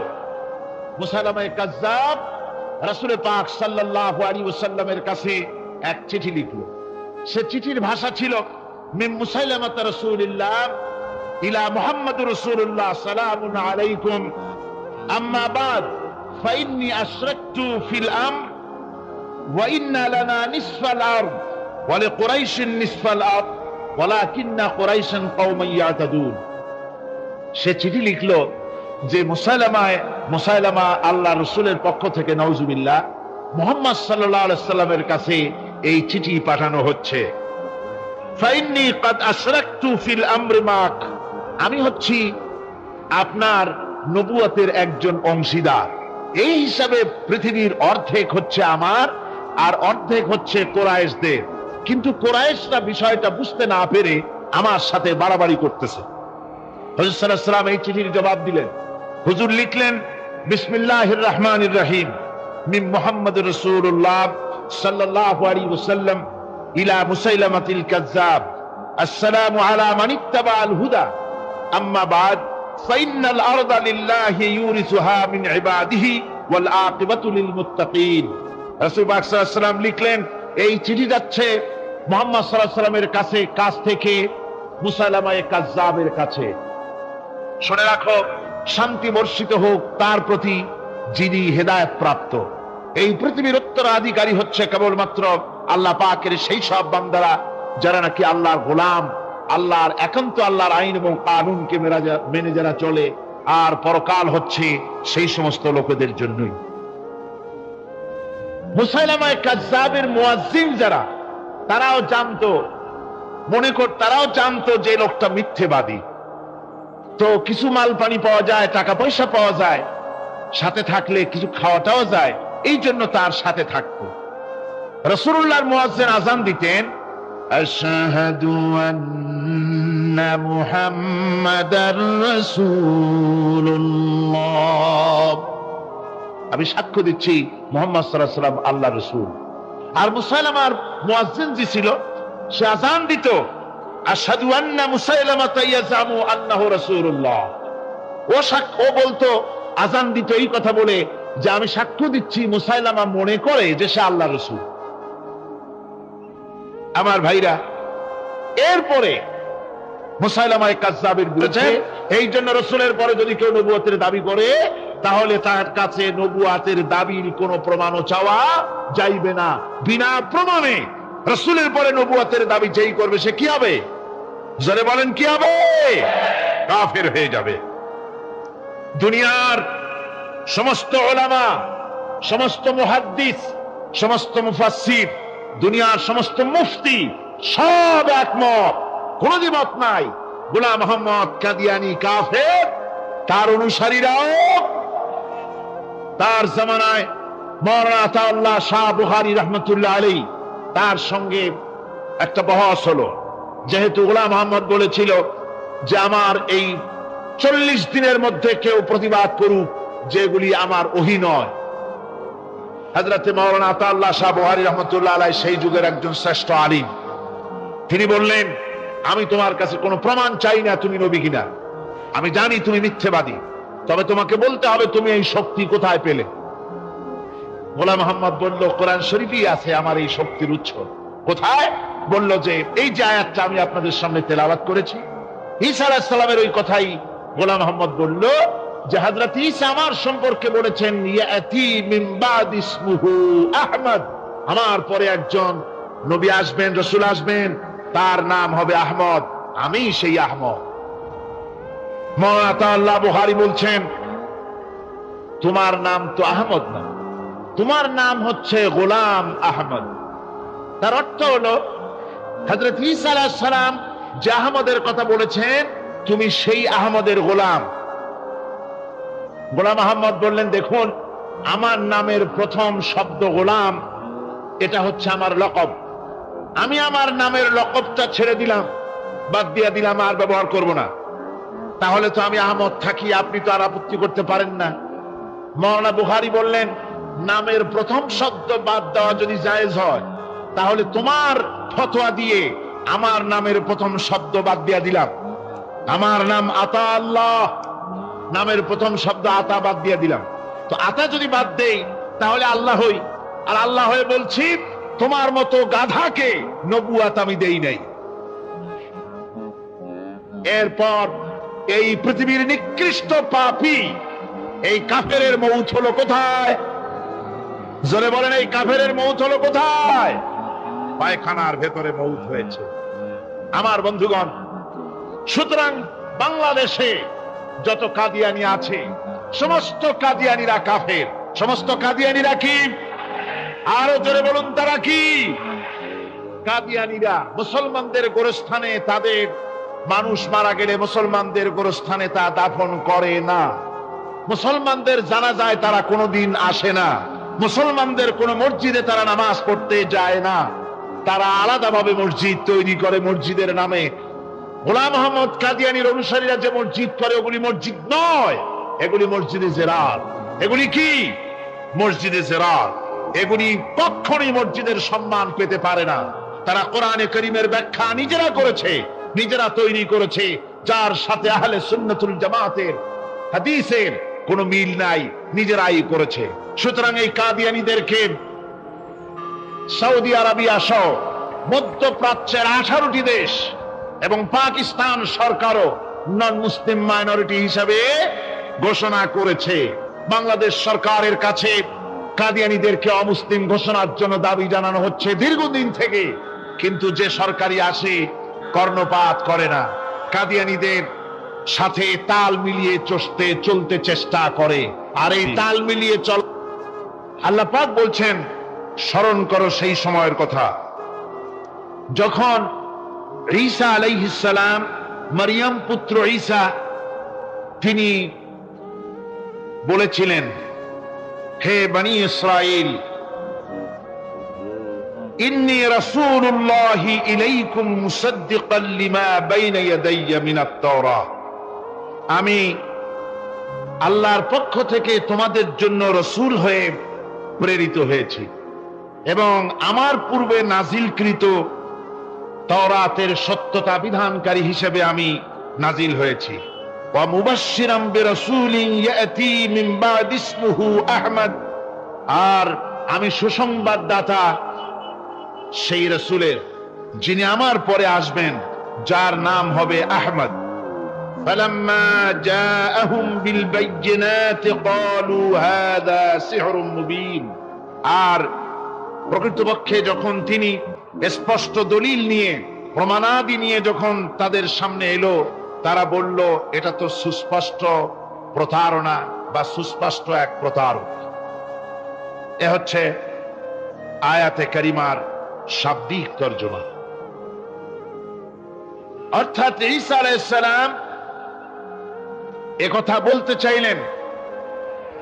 আল্লাহ পাক বলছেন, মারিয়াম পুত্র ঈসা বলেছেন যে আমি কোন নতুন রাসূল নই। ইন্নী রাসূলুল্লাহি ইলাইকুম, আমি তোমাদের কাছে রাসূল হিসেবে প্রেরিত হয়েছি। এ কথার দ্বারা তিনি বুঝাতে চান যে আমি কোন নতুন অথবা কোন অভিনব নবী নহি। এই নবুয়তের সিলসিলা আগের থেকে চালু হয়েছে, তার এক ধারাক্রম, তার এই ক্রমধারায় আমিও একজন নবী হিসেবে পৃথিবীতে এসেছি। আর আমি তাওরাতের প্রত্যাখ্যানকারী নই, আমি তাওরাতের সত্যতা ঘোষণাকারী হিসেবে এই পৃথিবীতে এসেছি।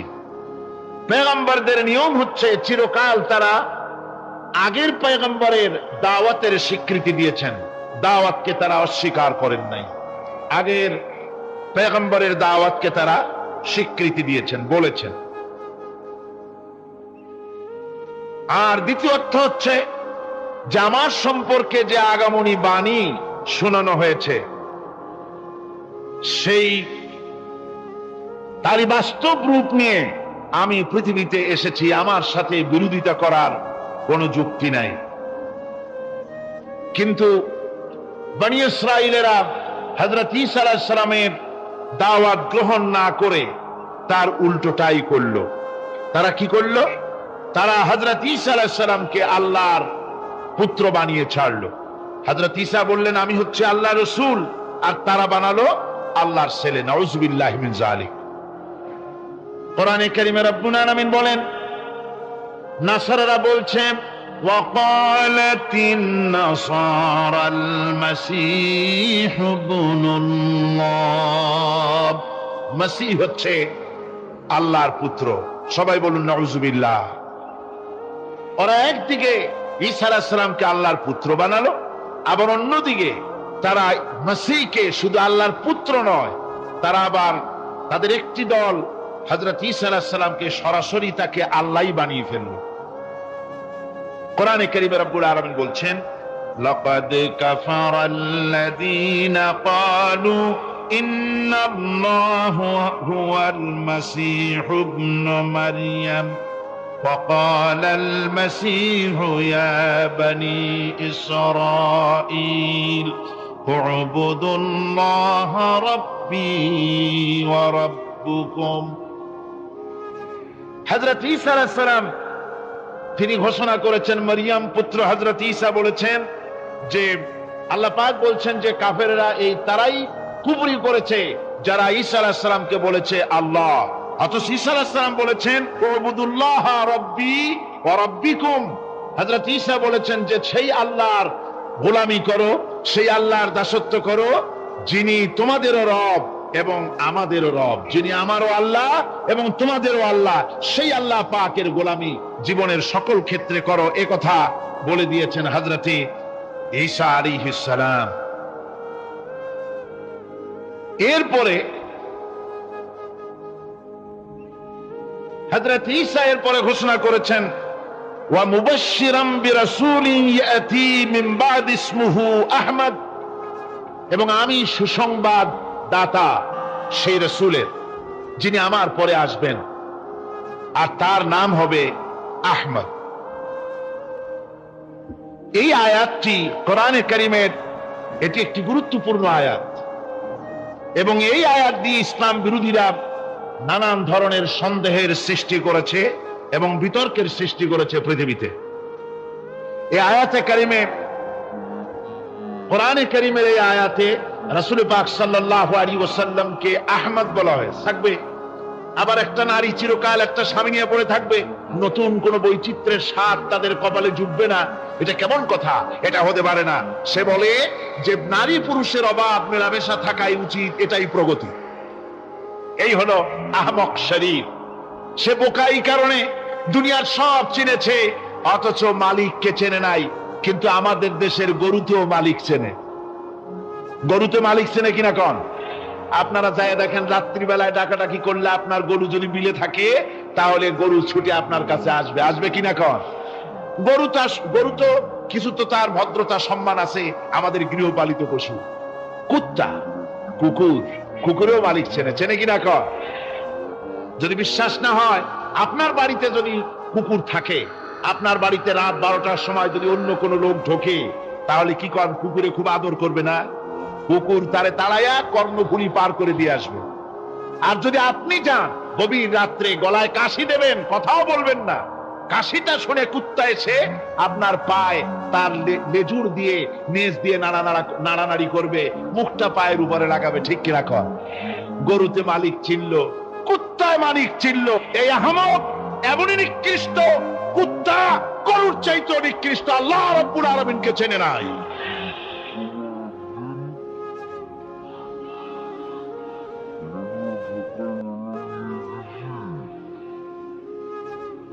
আমার ভাইয়েরা, তাকে ফাঁসি দেওয়ার দাবি তো দূরের কথা, ফাঁসির দাবি মানা তো হলোই না, এমনকি গভর্নমেন্ট তাকে গ্রেফতারও করলো না। জিহাদের ময়দানে সাহাবায়ে কেরামদেরকে প্রস্তুত করছেন জিহাদের জন্য। সাহাবীরা তৈরি হয়েছেন, লড়াই হবে মুতার প্রান্তরে। 3000 সাহাবীকে রাসূল রিক্রুট করলেন। 1 লক্ষ রোমান সৈন্য, তদানীন্তন পৃথিবীর সুপার পাওয়ার, সজ্জিত অস্ত্র সজ্জিত বাহিনী চলে এসেছে তারা মুতার প্রান্তরে। রাসূল 3000 তৈরি করলো, ওদিকে 1 লাখ আর এদিকে কয় হাজার। হুজুর নিজে এই জিহাদে যাননি, রাসূলে পাক বললেন এই জিহাদের ময়দানে সেনাপতির দায়িত্ব পালন করবে আমার পালক পুত্র যায়েদ। কোথায় তুমি? যায়েদ দাঁড়িয়ে গেলেন। 2 নম্বরে এই জিহাদের সেনাপতির দায়িত্ব পালন করবে আমার চাচাতো ভাই জাফর বিন আবি তালেব। কোথায়? দাঁড়িয়ে গেলেন তিনি। 3 নম্বরে দায়িত্ব পালন করবে আমার সাহাবী আব্দুল্লাহ বিন রাওয়াহা। কোথায় তুমি? তিনিও দাঁড়িয়ে গেলেন। রাসূল তাদেরকে বললেন যে তোমরা চলে যাও, তোমাদের ঘরে গিয়ে বিবি বাল বাচ্চা মা বাপের কাছ থেকে সালাম করে আসো। আমার বন্ধুগণ, জিহাদের ময়দানে সেনাপতি কয়জন লাগে? হুজুর বললেন কয়জনের কথা? 3 জনের কথা। তার মানে হলো কারো বুঝতে কোনো কষ্ট হইল না, এই জিহাদের ময়দানে 3 জনের নাম যে নবীজি ঘোষণা করেছেন, এর ভিতর থেকে একজনও ফিরে আসবে না। বোঝা হয়ে গিয়েছে। হযরতে যায়েদ বলেন, ইয়া রাসূলুল্লাহ, আমার আব্বা জান, আমি আপনার পালক পুত্র, আপনি অর্ডার করেছেন। আমার মা হযরত আয়েশা ঘরে বসে শুনেছেন, আমার তো আর যাওয়ার দরকার নাই, কারো কাছে বলারও দরকার নাই। হযরতে জাফর বিন আবি তালেব চলে গেলেন নিজের বাড়িতে। যে ডাক দিয়ে বলে, বিবি রে, আল্লাহ রাসূল আমাকে জিহাদের ময়দানে সেনাপতির দায়িত্ব দিয়েছেন, আমি তোমাকে বলতে এসেছি, সালাম করতে এলাম। তোমার সঙ্গে একসঙ্গে দীর্ঘদিন আমি ছিলাম, কোন হক তোমার আদায় করতে হয়তো পারি নাই, হয়তো জুলুম করেছি, অথবা আমার দ্বারা তোমার অধিকার নষ্ট হয়েছে। কিছু যদি কোনো ভুল ত্রুটি হয়ে থাকে, আল্লাহর রাস্তে আমারে মাফ করে দিও। বিবি বলে, প্রাণের স্বামী, রাসূলুল্লাহ আপনাকে জিহাদের ময়দানের জন্য নির্বাচিত করেছেন, আমি আপনাকে ফিরে থাকতে বলতে পারবো না, সুতরাং আমি আল্লাহর দরবারে দোয়া করি। স্ত্রী হাত তুলে বলেন, রব্বুল আলামিন, আমার প্রাণের স্বামী জাফরকে জিহাদের ময়দান থেকে গাজী বানায়া আমার ঘরের ভিতরে তুমি তাকে দয়া করে ফিরাইয়া দিও। হযরতে জাফর তরবারির উল্টা পিঠ দিয়া স্ত্রীর হাতের উপরে মৃদু আঘাত করলেন আর বললেন, বিবি রে, উল্টা দোয়া করো না, উল্টা দোয়া তোমার আল্লাহর দরবারে কবুল হবে না। যেহেতু নবীজি আমার নাম 2 নম্বরে ঘোষণা করেছেন, আমার আগেও একজন আছে, পরেও আর একজন আছে। ও বিবি, নির্ঘাত ওই মুতার প্রান্তরে আমি শহীদ হয়ে যাব, জনমের মতো দেখা করতে আসলাম, এই জীবনে তোমার সাথে আমার আর দেখা হবে না। আমার বন্ধুগণ, হযরতে জাফরের স্ত্রী কাঁদতেছেন, বিবি বাচ্চাগুলা কান্দে। হযরতে জাফর বলেন, বিবি রে, এই বাচ্চাগুলি রেখে গেলাম, যেই রাস্তায় আমি জীবন দিতে যাচ্ছি, এই রাস্তায় আমার ছেলেগুলোকে তুমি তৈরি করবে। সালাম করে তিনি চললেন। বিবি কাটা কবুতরের মতো জমিনে ছটফট করতেছে, কাঁদতেছি, আর পিছনে পিছনে ছোট্ট ছোট্ট ছেলে মেয়েগুলি আব্বা আব্বা বলে চিৎকার মেরে দৌড়াতেছি। হযরতে জাফর একবারও পিছনের দিকে তাকায় দেখলেন না কারা কান্দে। হযরতে আব্দুল্লাহ বিন রাওয়াহা তিনি চলে গেলেন বাড়িতে।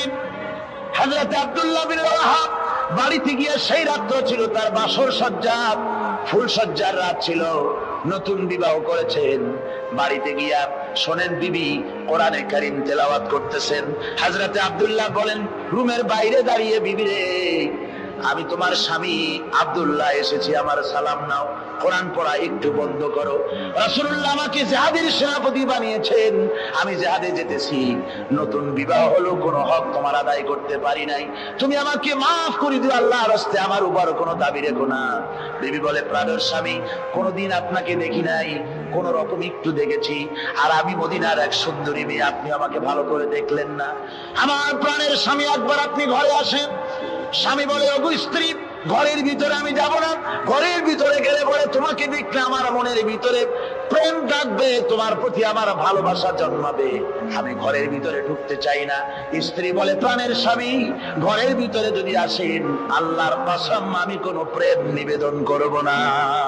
আমি শুধু প্রাণ ভরে আপনার চেহারাটা একটা বার আমি শুধু দেখে রাখতে চাই, যাতে করে কিয়ামতের দিন লক্ষ কোটি কোটি মানুষের ভেতরে আপনাকে আমি স্বামী বলে যেন চিনে নিতে পারি। হযরত আব্দুল্লাহ বলেন, ওগো স্ত্রী, যদি এই ইরাদা তোমার হয় আর যদি তুমি ধৈর্য ধারণ করে থাকতে পারো, তাহলে কিয়ামতের দিন আল্লাহ রাব্বুল আলামিন আমি যার জন্য জান দিতে যেতেছি, ওই মাবুদ মেহেরবান জান্নাতের ভেতরে তোমাকে আমাকে স্বামী স্ত্রী হিসাবে পরিচয় করাইয়া দিবেন। 3000 সৈন্য নিয়ে সাহাবায়ে কেরাম আর এই সেনাপতি সব চললেন। মুতার প্রান্তরে লড়াই হলো। এই লড়াইয়ের ময়দানে হযরতে যায়েদ অনেকগুলি কাফির সৈন্যকে জাহান্নামে পাঠিয়ে দিয়ে তিনি নিজেও শহীদ হয়ে গেলেন। এবার জাফর হাতে তরবারি আর এক হাতে ঝান্ডা নিয়ে এগোচ্ছেন সামনের দিকে। কাফেরেরা হযরত জাফরকে ঘিরে ফেলে দিল। আমার বন্ধুগণ, কাফেরেরা ঘিরে ধরে তরবারি আঘাত করলো জাফরের ডান হাতে। ডান হাত কেটে ঝুলে পড়লো। হযরত জাফর এবার বাম হাতে তরবারি উঁচু করে ধরেছেন। এবার বাম হাতে কোপ দিল ওরা। এই কাটা দুইটা হাত দিয়ে বুকের সাথে হযরত জাফর ইসলামের পতাকাটাকে জড়ায় ধরলেন। পাশের সাহাবীকে ডেকে বলেন, ও রাসূলুল্লাহর সাহাবী শোনো, আল্লাহর নবীকে আমার সালাম বলে দিও আর শোনায়া দিও, জীবনের শেষ মুহূর্ত পর্যন্ত ইসলামের পতাকা উঁচু করে রেখেছিলাম, মাটিতে পড়তে দেই নাই। আমার মনে হয় আমি এখন শহীদ হয়ে যাব, যেহেতু আমি এখন আমার নাকের ভিতরে আল্লাহর জান্নাতের সুঘ্রাণ পেতেছি। হযরতে জাফর শহীদ হয়ে গেলেন। হযরত আব্দুল্লাহ বিন রাওয়াহা, হযরত আবু উবাইদা দুজনে মিলে ছুটলেন ঝান্ডা ধরার জন্য। ওনারা বলেন, এগিয়ে গিয়ে দেখি সামনের পরে দূরে পতাকা উঠতেছে। ভাবলাম আমরা যাওয়ার আগে ইসলামের পতাকা কে ধারণ করলো। কাছে গিয়ে দেখি হযরতে জাফরের ডান হাত কাটা, বাম হাত কাটা, দুইটা পা কাটা, দেহটা একদিকে পড়ে আছে আর শুধু মাথাটা এক পাশে পড়ে থেকে ইসলামের পতাকা কামড়ায় ধরে উঁচু করে রেখে দিয়েছে। আমার বন্ধুগণ, হযরতে আবু উবাইদা বলেন, আমি হযরতে সাদের, হযরতে জাফরের হাত পা মাথা মস্তক একত্রিত করে তার পা থেকে শুরু করে মাথা পর্যন্ত চুমা খাইলাম। তাকে জানাজা করে দাফন করে রাখলাম কবরের ভিতরে। রাতের বেলায় স্বপ্নে দেখি হযরতে জাফর আল্লাহর জান্নাতের ভিতরে ফেরেশতাদের সঙ্গে উড়ে বেড়াতেছে। আমি জিজ্ঞেস করলাম, ও জাফর, আল্লাহ তোমার সাথে কি ব্যবহার করেছেন? হযরত জাফর বলেছেন, ও আবু উবাইদা, আল্লাহ রাব্বুল আলামিন আমাকে বলেছেন, জাফর রে, আমি তোমার শাহাদাতে খুশি হয়েছি, তুমি আমার কাছে আর কি চাও? হযরত জাফর বলেন, আয় আল্লাহ পাক, কিচ্ছু চাই না, শুধু একটা দাবি, দুনিয়ায় তুমি মেহেরবানি করে আমাকে পাঠায়া দাও আর একবার যদি যেতে পারি, তাহলে তোমার দুনিয়ার বুকে তোমার দ্বীন কায়েমের জন্য কাফেরদের বিরুদ্ধে লড়াই করে আমার জীবনটা আর একবার দিয়ে আসি।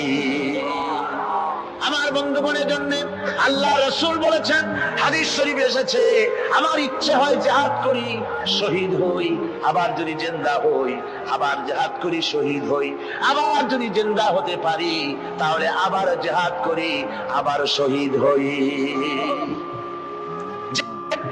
শাহাদাতের মর্যাদা সম্পন্ন মউত আর পৃথিবীতে হতে পারে না।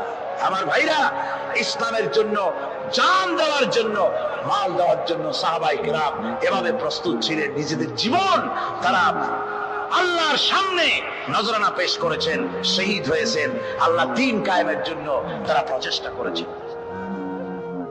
আল্লাহর পথে যারা জিহাদ করার সিদ্ধান্ত নেন, মহান আল্লাহ স্বয়ং তাদের সাহায্য করেন।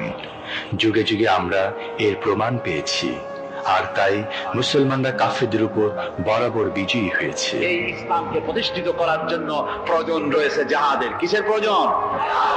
কিসের? জিহাদের প্রয়োজন। সেই জিহাদ করতে কি আপনারা তৈরি আছেন? জিহাদের জন্য তৈরি আছেন? সেই জিহাদ সেই জিহাদ কিন্তু সেই জিহাদ মানে কি? সেই জিহাদের আবার অপব্যাখ্যা করা হয়েছে। জিহাদের অপব্যাখ্যা করা হয়েছে এইভাবে যে ওয়ালাকিন কালামদার কাফে দুশমনাস, দুশমনের হাতে কলম ছিল, ওরা যেমন খুশি আমাদের ইতিহাসকে চিত্রিত করেছে। ওরা বলেছে ইসলামের ইতিহাস থেকে তরবারি আর রক্তের গন্ধ আসে, কিন্তু আসলে জিহাদের অর্থ তো তরবারির যুদ্ধ নয়। জিহাদের অর্থ হচ্ছে যে কোনো উদ্দেশ্যকে সফলতায় পর্যবসিত করার জন্য যে প্রাণান্তকর প্রচেষ্টা করা হয়, ওই প্রচেষ্টার আরবি নাম হচ্ছে জিহাদ। আর যুদ্ধ তার আরবি হচ্ছে হার্ব। যুদ্ধের আরবি কি? হার্ব, ওয়ার। ইংরেজিতে ওয়ার, আরবিতে হার্ব। আর জিহাদ যেটাকে বলা হয়েছে ওটা হচ্ছে যে কোন উদ্দেশ্যকে সফলতায় পৌঁছাবার জন্য যে চেষ্টা, ওই চেষ্টার নাম জিহাদ। তবে এই চেষ্টা করতে গিয়ে যখন বাধা আসে সশস্ত্র, ওই সশস্ত্র বাধার মোকাবেলা সশস্ত্রভাবে করা যেটা, ওইটা হচ্ছে জিহাদের চূড়ান্ত রূপ। কথা বুঝে আসছে? ইসলাম প্রথমে কাউকে আক্রমণ করে না। ইসলাম প্রথমে কাউকে আক্রমণ করে না, আক্রান্ত হলে পরে তারপরে এর জবাব দেয়। ঠিক কিনা? দেখেন না, হযরত আলী রাদিয়াল্লাহু তাআলা আনহু ওই যে খায়বারের যুদ্ধে, সেইখানে কেউ খায়বারের এই দুর্গ মুসলমানদের হাতে আসে না। প্রতিদিন যুদ্ধ হচ্ছে, অথচ যুদ্ধে কোনো ফলাফল দেখা যাচ্ছে না। ফজরের নামাজ, এশার নামাজের পর হুজুর বলছেন, ও সাহাবীরা, আগামীকাল আমি এমন এক ব্যক্তির হাতে ইসলামের ঝান্ডা তুলে দেব যাকে আল্লাহ এবং আল্লাহ রাসূল বেশি ভালোবাসেন, এবং তিনিও আল্লাহ এবং আল্লাহ রাসূলকে বেশি ভালোবাসেন, আর তার হাতেই বিজয় হবে। হযরত ওমর রাদিয়াল্লাহু তাআলা আনহু বলেন, আমার এরকম পেরেশানির রাত জীবনে আর কখনো গেছে কিনা জানি না। আমি সারা রাত পেরেশান ছিলাম যে ওই ব্যক্তিকে আমি হতে পারবো। ফজরের নামাজের পর আল্লাহর নবী বলছেন, সাহাবীরা, আমার আলী কোথায়? তাকে দেখছি না কেন? সবাই বলছেন, হুজুর, হযরত আলীর চোখ উঠেছে, তাই নামাজের জামাতে শরীক হতে পারেন না। হুজুর বললেন, তাকে নিয়ে আসুন। দুজন সাহাবীর কাঁধের উপরে ভর করে হযরত আলী এলেন। হুজুর সাল্লাল্লাহু আলাইহি ওয়াসাল্লাম তার মুখের থুতু মোবারক নিয়ে হযরত আলীর চোখে লাগিয়ে দিলেন। সাথে সাথে আগের থেকেও ভালো দৃষ্টিশক্তি সম্পন্ন হয়ে গেলেন। সুবহানাল্লাহ ওয়া বিহামদিহি। তো এখানে রাসূল পাক সাল্লাল্লাহু আলাইহি ওয়াসাল্লাম তিনি হযরত আলীর হাতে তরবারি উঠায় দিলেন। জুলফিকার বললেন, আলী, তুমি যাও, আজকের ময়দানে সেনাপতির দায়িত্ব পালন করো। হযরত আলী তরবারি হাতে নিলেন। ইসলাম আক্রমণকারী যে না, সে কথা বলতে আমি এই কথা নিয়ে আসছি। হযরত আলী গেলেন, যায় মুরাহহাবের সামনে পড়েছেন। মুরাহহাব হলো, হাদিসে এসেছে, মুরাহহাব হচ্ছে কাফেরদের নেতৃত্ব দিচ্ছে। মুরাহহাব বলছে, আলী, তোমাকে আমি কিন্তু ভালোবাসি, তুমি আসলে কেন? তোমার প্রতি আমার একটা সফট কর্নার আছে আমার অন্তঃকরণে। তুমি তোমার ছেলে মেয়েকে কি এতিম বানাতে চাও? তোমার বউকে কি বিধবা করতে চাও? আমি তো সেই বীর যে আমার সামনে এসে কেউ কল্লা সাথে নিয়ে যেতে পারে নাই। সুতরাং তুমি যদি ওদেরকে এতিম আর বিধবা করতে না চাও, আমার সামনে থেকে সরে যাও। হযরত আলী বলেন, মুরাহহাব, তুমি কাকে ভয় দেখাতেছ? তোমার তরবারি এই সমাজের কিছু কাফেরেরা ভয় করতে পারে, তুমি কি আমারে চেনো নাকি? তুমি কারে ভয় দেখাও? তামাম পৃথিবীর সমস্ত কাফেরদের উপরে আল্লাহ রাব্বুল আলামিন আমাকে বাগ বানায় পাঠিয়েছেন। তরবারি দিয়ে প্রমাণ হবে। মুরাহহাব বলে, তুমি আক্রমণ তো করবো না আমি, আগে তুমি করো, আমি প্রতিহত করব। আক্রান্ত হলে পরে তারপরে জবাব দেব। এরপরে মুরাহহাব আঘাত হানতে লাগলো। হযরত আলী সমস্ত রণকৌশল দিয়ে আঘাতগুলি তিনি ফিরিয়ে দিতে লাগলেন। এরপরে হযরত আলী বলছেন, মুরাহহাব, এবার তৈরি হও আমার আঘাত সহ্য করার জন্য। হযরত আলী জুলফিকার তুলে আঘাত করলেন। এক আঘাতেই দেখা গেল মুরাহহাবের মাথা থেকে শুরু করে শরীর টুকরা হয়ে গিয়া হযরত আলীর তরবারির মুঠা পর্যন্ত মাটির ভিতরে গেড়ে গিয়েছে। খায়বারের দুর্গ দখল হয়ে গেল। পরের দিন আল্লাহর নবী বলেন, আলী, শুনতে পেলাম তোমার ঢাল ভেঙে গিয়েছিল, তারপরে তুমি যুদ্ধ করলে কি দিয়ে? হযরত আলী বলেন, হুজুর, আমুজ দুর্গের ওই কবাটটা, লোহার কবাটটা বাম হাতে নিয়া আর ডান হাতে তরবারি নিয়ে লড়াই করেছি। হুজুর বলেন, কি করে? মানুষ কেমনে এত বড় দুর্গের লোহার কপাট হাতে নিয়ে যুদ্ধ করে? একটু দেখাও তো দেখি। হযরত আলী গতকালকের মতো বাম হাত দিয়া ধরেছেন, নাড়াতে পারেন না। এবার ডান হাত দিয়া ধরেছেন, নাড়াতে পারেন না। ডান আর বাম দুই হাত দিয়া সমস্ত শক্তি দিয়ে এমন জোরে টান মেরেছেন, প্রতিটি লোমকূপের গোড়া থেকে ঘাম বেরিয়ে এসেছে, এক চুলো নড়াতে পারেন নাই। হযরত আলীর মুখখানা মলিন হয়ে গেছে লজ্জায়। হযরত আলী রাদিয়াল্লাহু তাআলা আনহু লজ্জা পেয়ে গেছেন। রাসূল পাক সাল্লাল্লাহু আলাইহি ওয়াসাল্লাম বলেন, আলী, লজ্জা পাওয়ার কোনো কারণ নাই, চিন্তা করার কোনো কারণ নাই। তোমার নিজস্ব শক্তি দিয়ে তুমি লড়াই করতে পারো নাই। এত বড় লোহার দরজা নিয়ে, কবাত নিয়ে মানুষ এভাবে লড়াই করতে পারে না। আল্লাহ তার দ্বীনকে বিজয়ী করার জন্য তোমার ভিতরে আল্লাহ রাব্বুল আলামিন ক্ষমতা দিয়েছিলেন। জোরে বলেন সুবহানাল্লাহ। আল্লাহ রাব্বুল আলামিন এই জিহাদের ময়দানে যখন মানুষ আসে, আল্লাহ তাদের উপরে মদদ দান করেন। আমার বন্ধুগণ, আল্লাহর দ্বীনকে জমিনের উপরে প্রতিষ্ঠিত করার জন্য যদি আমরা আজও যদি ঐক্যবদ্ধ হই দ্বীন কায়েমের জন্য, তাহলে আল্লাহ রাব্বুল আলামিন আমাদেরকে মদদ করবেন। আল্লাহ পাক কোরআনে কারীমের মধ্যে বলেছেন, ওয়া কানা হাক্কান আলাইনা নাসরুল মুমিনিন। মুমিনদেরকে সাহায্য করা আমি আল্লাহর জন্য ওয়াজিব হয়ে যায়। জোরে বলেন সুবহানাল্লাহ। মুমিনদের জন্য সাহায্য করা আল্লাহর জন্য কি হয়ে যায়? ওয়াজিব হয়ে যায়। ভাইরা একটু বৃষ্টি সহ্য করেন না, খুব বেশি বৃষ্টি? আচ্ছা, এটা রহমত। এটা কি রহমত? আমার ভাইরা, জিহাদের ভিতরে সাহাবায়ে কিরাম আল্লাহর জান্নাতে যাওয়ার জন্য তারা জিহাদ করেছেন। তারা দেশ দখলের জন্য জিহাদ করেন নাই, দ্বীন প্রতিষ্ঠার জন্য লড়াই করা ফরজ। দ্বীন প্রতিষ্ঠার জন্য লড়াই করা কি? জয়গান কি? আর এই ফরজ দায়িত্ব পালন করতে গিয়ে যদি কেউ মারা যায়, তাহলে কোথায় যাবে? কোথায় যাবে?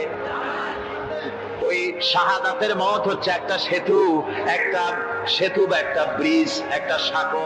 এপারে দুনিয়া, ওপারে আল্লাহর জান্নাতুল ফেরদাউস। জোরে বলেন সুবহানাল্লাহ।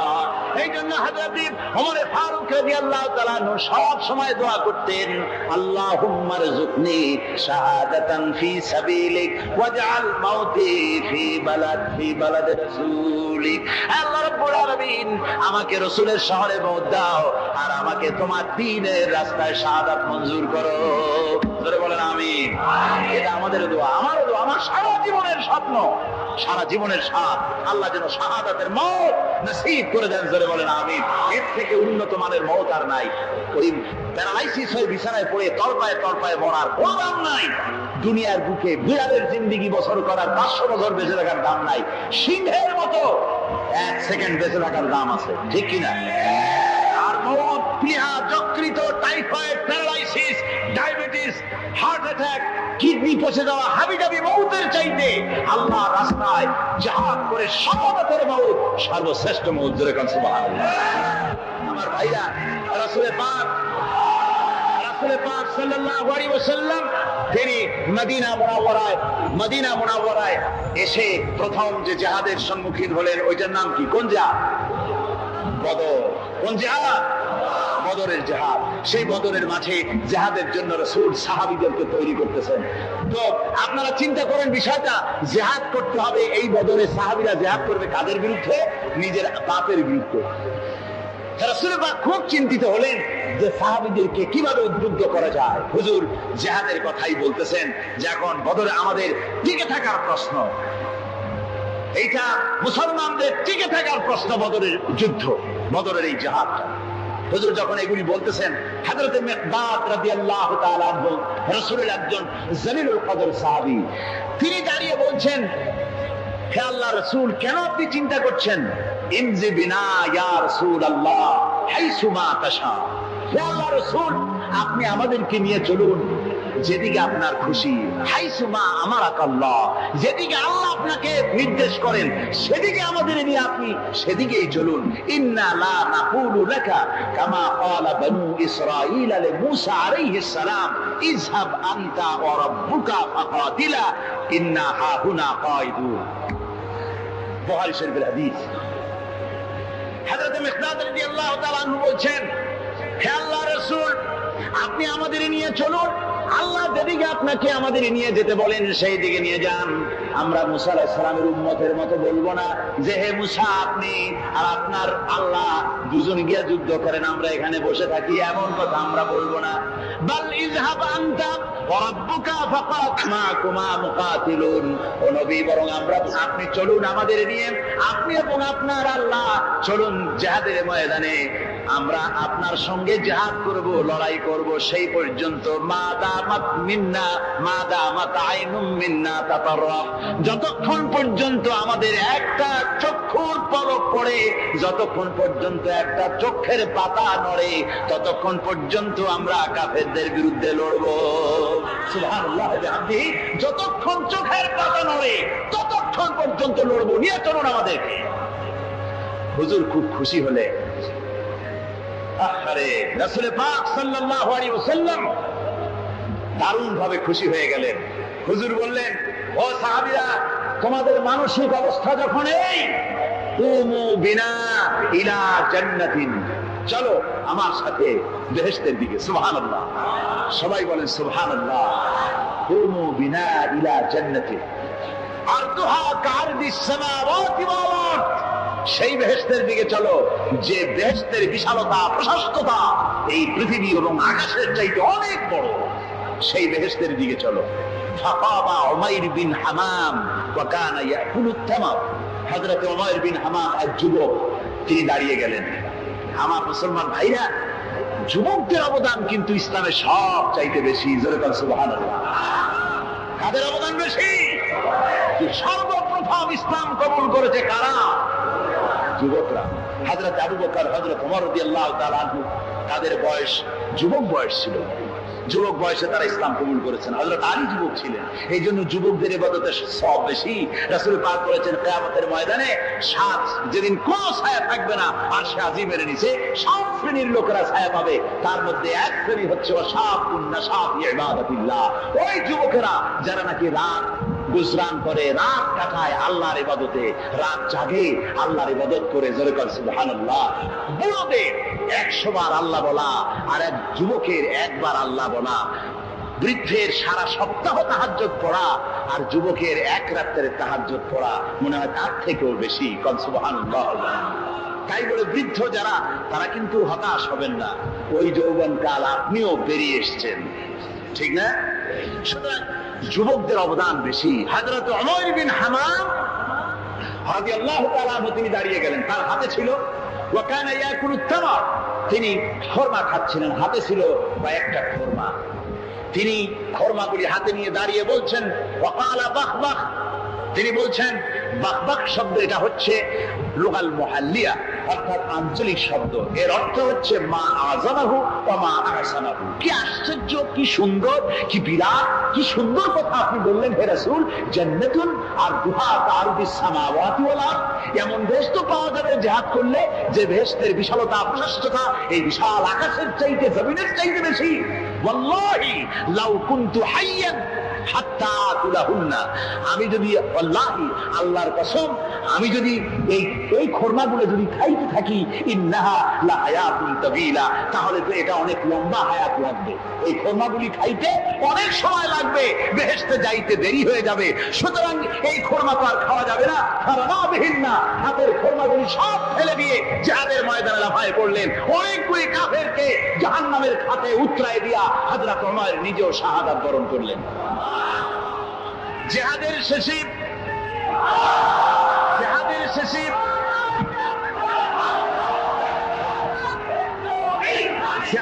শেষে শহাদায়ে বদরের সমস্ত শহীদদের লাশ এক জায়গায় এনে সাহাবীরা বললেন, হে আল্লাহর রাসূল, আপনি যখন জান্নাতের বর্ণনা দিতেছিলেন তখন যে যুবকটা খরমা খেতেছিল আর জান্নাতের আশায় হাতের খরমা ফেলে দিয়েছিল, যে খরমাগুলি খাইতে গেলে তো সময় লাগবে অনেক, বেহেশতে যেতে দেরি হয়ে যাবে, এই কথা মনে করে হাতের খরমা ফিকে ফেলে জিহাদের ময়দানে এসে শাহাদাত বরণ, যে যুবকটি জিহাদ করেছিল তার লাশে সেও শাহাদাত বরণ করেছে। রাসূল পাক হযরত ওমরের চেহারার দিকে লক্ষ্য করে তার দিকে অঙ্গুলি সংকেত করে হুজুর বলছেন, ইন্নাকা মিন আহলিহা। ওমর, যে বেহেশতের জন্য তুমি খরমা খাওয়ার ধৈর্য ধরতে পারো নাই, আমি নবী সাক্ষী দিচ্ছি তুমি সেই জান্নাতের অধিবাসী। আমার ভাইরা, ওই জান্নাতে যাওয়ার জন্য, আল্লাহ দ্বীনকে প্রতিষ্ঠার জন্য আমাদেরকে ঐক্যবদ্ধ হতে হবে।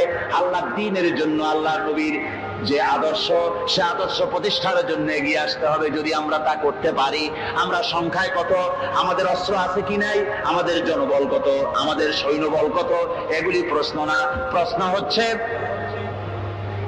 ولا تهنوا ولا تحزنوا وأنتم الأعلون إن كنتم مؤمنين।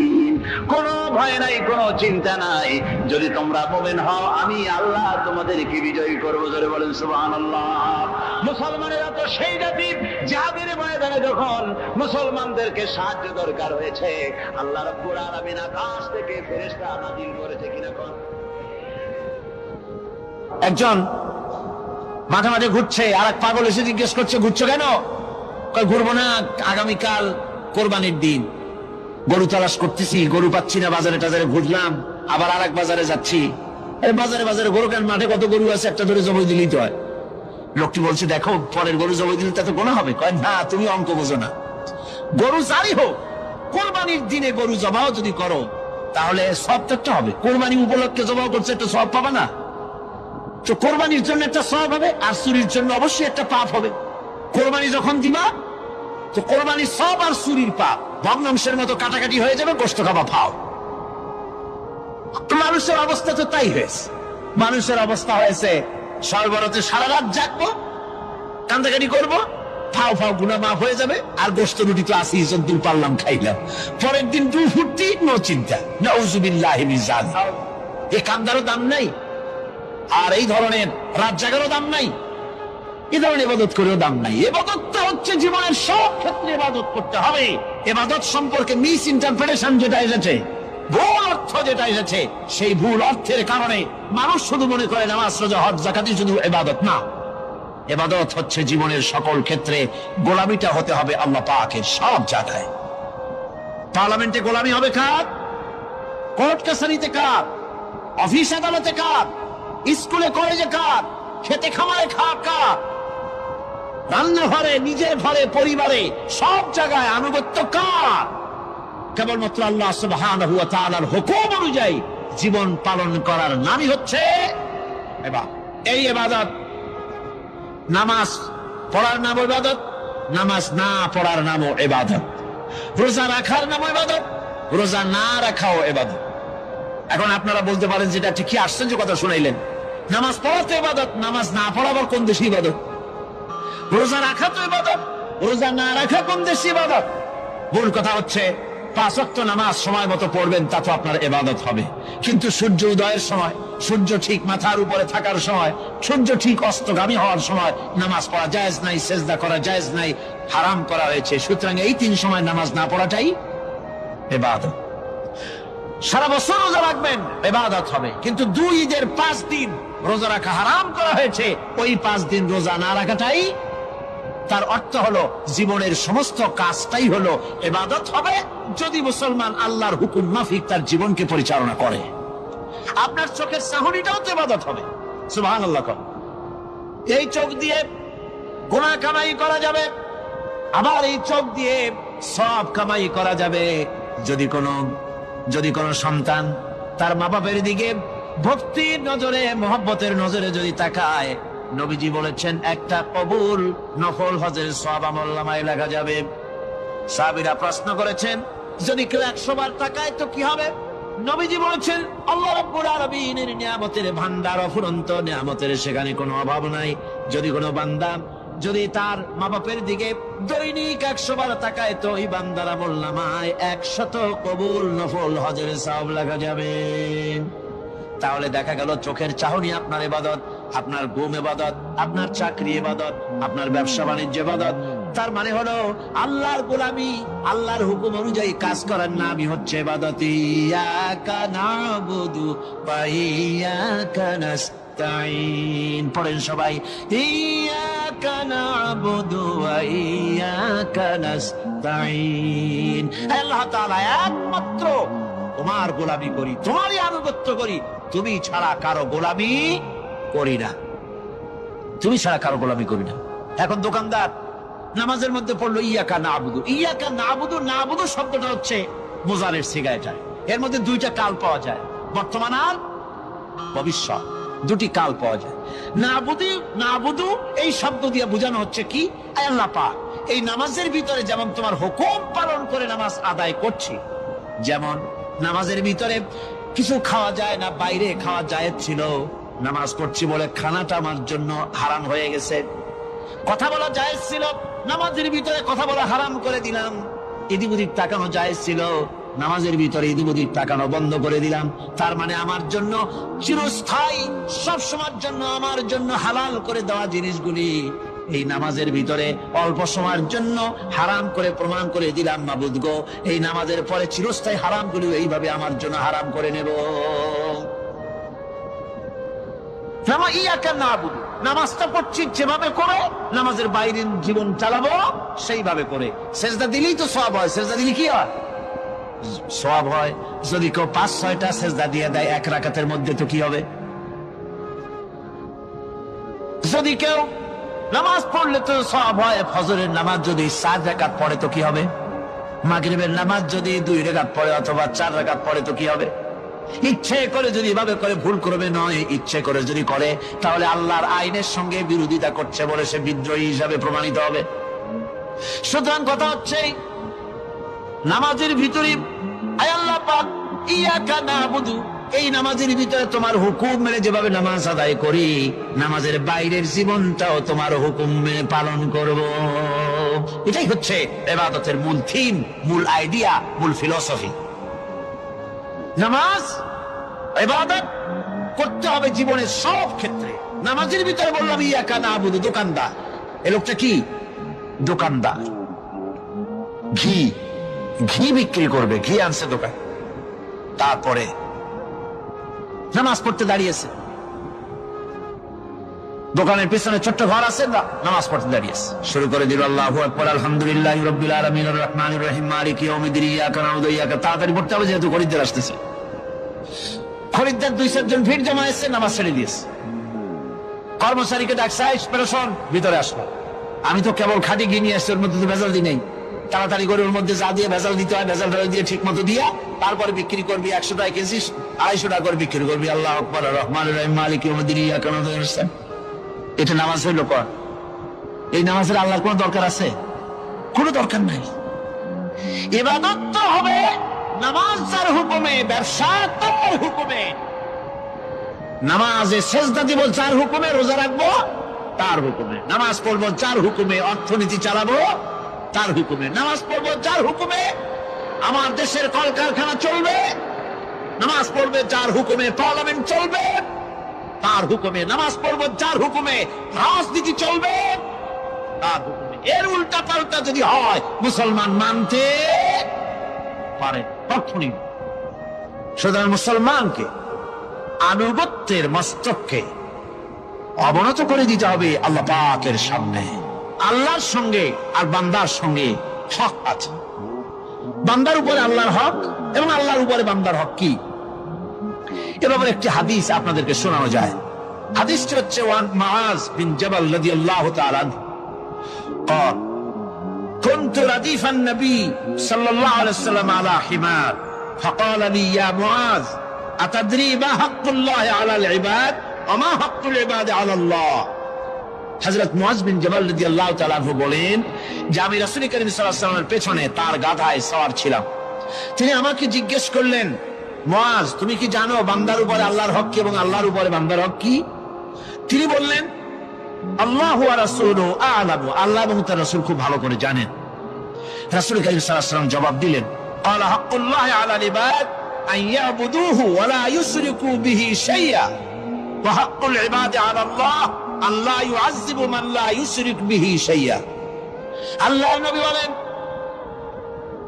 বান্দার উপরে আল্লাহর উপরে বান্দার হক হতেছে, আল্লাহর উপরে বান্দার হক হতেছে বান্দা আল্লাহ পাকের ইবাদত করবে, আল্লাহর গোলামি করবে, আল্লাহর আনুগত্য করবে, দাসত্ব করবে। সেই আনুগত্য, ইবাদত আর গোলামির ভিতরে কাউকে শরীক স্থাপন করবে না।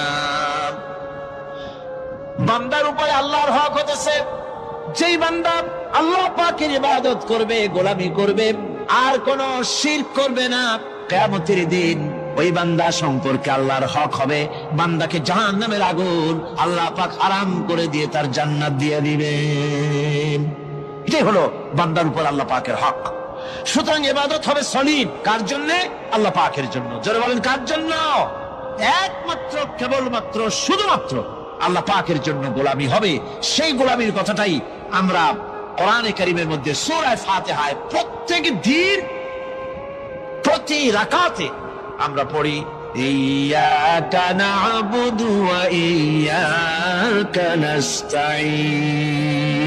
আয় আল্লাহ তাআলা, কেবলমাত্র তোমার ইবাদত করি, কেবলমাত্র তোমারই দাসত্ব করি, আর কারো আনুগত্য দাসত্ব করি না। এই গোলামি, এই দাসত্ব আল্লাহ পাক আমাদেরকে করার তৌফিক দান করুন। আমরা বলি আমিন। আমাদের জীবনে ওঠায় বসায় চলায় ফেরায়, বক্তৃতায় ভাষণে, বিয়েতে শাদীতে, আমাদের ইলেকশনে, আমাদের নির্বাচনে, আমাদের অর্থনীতিতে, রাজনীতিতে, আমাদের সমাজনীতিতে, পরিবারের নীতিতে, জীবনের সব ক্ষেত্রে আমরা গোলামি যেন করতে পারি কার? আল্লাহ পাকের। নামাজের ভিতরে যে কথাটা বলি, এই কথাটা যেন আমাদের বাস্তব জীবনে আমরা কার্যকরী করতে পারি। আল্লাহ পাক যেন তৌফিক দান করেন। মুনাজাতের জন্য দাঁড়ানো লোকেরা সব বসেন। মুনাজাত মুনাজাত মুনাজাত, দাঁড়ানো লোক সব বসে। আর একটু জোরে সরে জিকির করেন, লা ইলাহা ইল্লাল্লাহ, লা ইলাহা ইল্লাল্লাহ। কয়জন?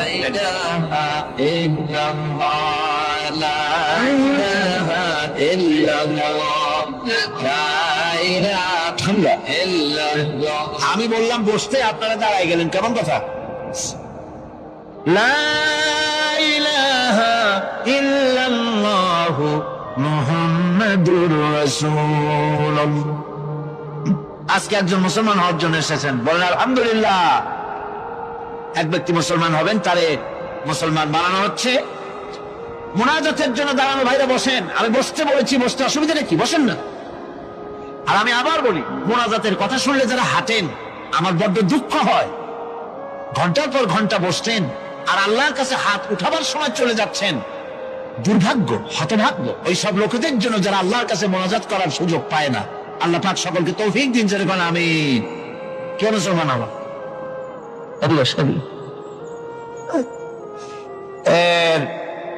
কি নাম, কি নাম পছন্দ করছো?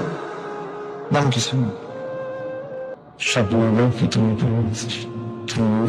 আব্দুর রহিম। এর নাম ছিল স্বপন কুমার দাস। বর্তমান নাম পছন্দ করেছে মোহাম্মদ আব্দুর রহিম। মাশাআল্লাহ। বিসমিল্লাহির রহমানির রহিম। বিসমিল্লাহির রহমানির রহিম। লা ইলাহা ইল্লাল্লাহু মুহাম্মাদুর রাসূলুল্লাহ। আল্লাহ ছাড়া কোন ইলাহ নাই, মাবুদ নাই, উপাস্য নাই। মুহাম্মদ সাল্লাল্লাহু আলাইহি ওয়াসাল্লাম আল্লাহর প্রেরিত রাসূল। আশহাদু আন লা ইলাহা ইল্লাল্লাহু ওয়াহদাহু লা শারীকা লাহু ওয়া আশহাদু আন্না মুহাম্মাদান আবদুহু ওয়া রাসূলুহু। আমি সাক্ষ্য দিচ্ছি আল্লাহ ছাড়া কোন ইলাহ নাই, মাবুদ নাই, উপাস্য নাই। তিনি এক, তিনি একক, তিনি অঙ্কুশ, তার কোন অংশীদার নাই। আমি আরো সাক্ষ্য দিচ্ছি মুহাম্মদ সাল্লাল্লাহু আলাইহি ওয়াসাল্লাম আল্লাহর প্রেরিত রাসূল এবং তার বান্দা। সকলকে সালাম দাও। আসসালামু আলাইকুম। সকলে কোন ওয়ালাইকুম আসসালাম। আল্লাহ পাকের এই বান্দা মুশরিকানা জীবন যাপন করতেন। এখন তিনি আমাদের তাওহীদ পন্থী, আমাদের ভাই। তিনি আমাদের কি মুসলিম মিল্লাতে তিনি আসলেন। আমরা তার জন্য দোয়া করব, আল্লাহ যেন তাকে খাঁটি মুসলমান হওয়ার তৌফিক দান করেন। 5 ওয়াক্ত নামাজকে শিখবেন, নামাজ সঠিকভাবে আদায় করবেন, ইসলামকে জানবেন। শুধু মুসলমান হওয়াটাই বড় কথা নয়, ইসলাম জানা, বোঝা এবং তার উপরে আমল করা, এটা যেন আপনি রীতিমতো করবেন। আল্লাহ পাক তৌফিক দান করুন। আমি ওনাকে কোলাকুলি করছি ওনার সাথে আপনাদের পক্ষ থেকে। আমার বন্ধুগণ, আজকের তাফসীরুল কোরআন মাহফিলের 3য় দিবস চলে গেল। আগামীকাল 4র্থ দিবস এবং এরপরে আমাদের কাঙ্ক্ষিত পঞ্চম দিবস মোনাজাতের দিন, আগামীকাল শবে বরাত। এ উপলক্ষে আপনারা আপনাদের বন্ধু বান্ধব, আপনাদের মহিলাদেরকে নিয়ে ব্যাপক পরিমাণ লোক এখানে চলে আসুন। শবে বরাতের প্রথম মোনাজাত আমরা এখানে করব এই লক্ষ জনতার সাথে নিয়ে ইনশাআল্লাহ। আর মোনাজাত আল্লাহর দরবারে যত বেশি পরিমাণ লোক হয়, আল্লাহ পাকের কাছে দোয়া করলে দোয়া তত মঞ্জুর হয়, যেহেতু বেশি লোকের মধ্যে অবশ্যই ভালো ভালো মানুষ থাকেই। সুতরাং এই দোয়ার আকর্ষণ থেকে কেউ যেন বঞ্চিত না হন। আগামী রাতের মোনাজাতে শরীক হওয়ার জন্য বন্ধু বান্ধব, ছেলে মেয়ে, বউ মেয়ে, স্ত্রী পুত্র সকলকে নিয়ে এসে আসুন। মহিলাদের জন্য সুন্দর ব্যবস্থা আছে বসার, আলহামদুলিল্লাহ। আর এবারে তাফসীরুল কোরআন মাহফিলের সুন্দর ক্যালেন্ডার আছে, তাদের মঞ্জিল আছে, প্রতি বছর যে মঞ্জিল বেরোয় এবারও মঞ্জিল আছে। এই মঞ্জিল যদি এরকমের একটা বই যদি কেউ ছাপে, 50 টাকার কমে তো দিতে পারবেই না। অফসেট কাগজে ছাপা সুন্দর বই, মাত্র 25 টাকা হাদিয়া। নাকি 80 টাকা খরচ করে দিয়েছে। ও, আমি দেখেন কিছু হিসাবও জানি না। উনি বলছেন 80 টাকা খরচ পড়ে গেছে। আমি একটা কি কইলাম আল্লাহ জানে। তো 80 টাকা খরচ পড়ে গেছে।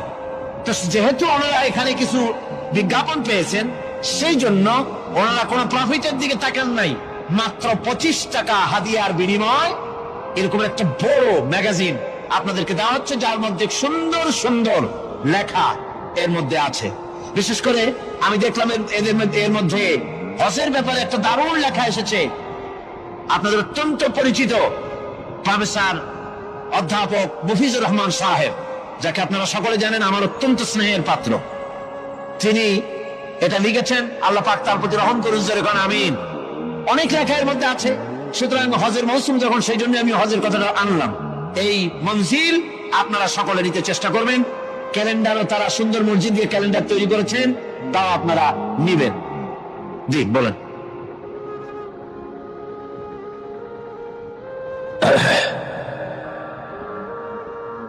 মৌলানা শামসুদ্দিন সাহেব, আল্লাহ পাক তাকে হায়াতে তাইয়্যিবা, সেহাতে কুল্লিয়া দান করুন, সবাই বলেন আমিন।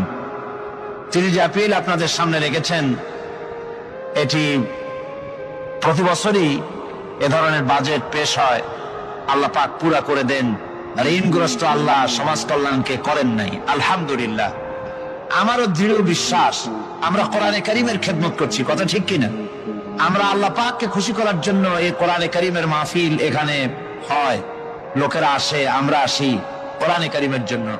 আমার দৃঢ় বিশ্বাস কোরআনে কারীমের বরকতেই আল্লাহ পাক এই বিরাট অর্থ ঋণ আল্লাহ পরিশোধ করার ব্যবস্থা করে দিবেন ইনশাআল্লাহ। সেজন্য আমি আপনাদের সকলের খেদমতে আরজ করছি, আজকে তো আপনারা যাওয়ার সময় সকলেই দিয়ে যাবেন, সকলেই দিয়ে যাবেন। আর আগামীকাল ওই পবিত্র রজনীতে আপনারা অবশ্যই নিয়ে আসবেন। সবসময় দানের ফজিলত তো একরকম না, বিভিন্ন সময় বিভিন্ন রকম হয়। এই মাসে দান করলে যেরকম সব, রোজার মাসে দান করলে কি সেই রকম? তার থেকে অনেক বেশি রমজান মাসে দান করলে। সুতরাং কালকের একটা পবিত্র রাত, এই রাতে আপনারা অবশ্যই বেশি করে কিছু পয়সা করে নিয়ে এসেন পকেটে করে। সে পয়সা করে গুলি কালকে মোনাজাতের পর যাওয়ার সময় দিয়ে যাবেন, যেন কালকেই বাজেটের একেবারে পৌনে কাছাকাছি না যাক, একেবারে মানে পুরাটা না হোক, একেবারে কাছাকাছি পর্যন্ত যাইতে পারে। এরকম সবাই মিলে দিলে কিছুই না। কত বড় লোক আছে, লাইটের পয়সা একজনে দিতে পারেন, মাইকের পয়সা একজনে দিতে পারেন, প্যান্ডেলের পয়সা দিতে পারেন, না পারে না কিনা বলেন? আল্লাহ পাক মালদারদের, গরিব মানুষ থেকে শুরু করে মালদার পর্যন্ত সকলের দিলের মধ্যে আল্লাহ পাক মোহাব্বত পয়দা করে দিন, সবাই বলি আমিন। খুলনা জেলার ডাকপ এলাকায় একবার শোনা গেল সেখানে ছাগলে পানি পড়ে দেয়। যে যাবে তার রোগ ভালো হবে। কি শিক্ষিত কি অশিক্ষিত সমানে গিয়ে লাইন দিতে লাগলো। ছাগলের বাড়ি, ছাগলের কাছে পানি ধরে। এখন ছাগলের কাছে কিছু ধরলি তো সে শোকে, শুকতে গেলেই মনে করে যে পড়িয়ে দিছে, দম করে দিছে, আর খাইতেছে। এরপরে ছাগল আলার বাড়ি এক ছাগল দিয়া হাতির মালিক হয়ে গেছে সে, বাড়ি বিল্ডিং টিল্ডিং করে সর্বনাশ। কি আজীব তামাশা, কি আশ্চর্য দেশ। এমন কোন রোগ নাই যে এই সমস্ত পাগল ছাগলের চিকিৎসা ভালো না হবে। এগুলি অ্যাডভার্টাইজ দিয়ে চলছে।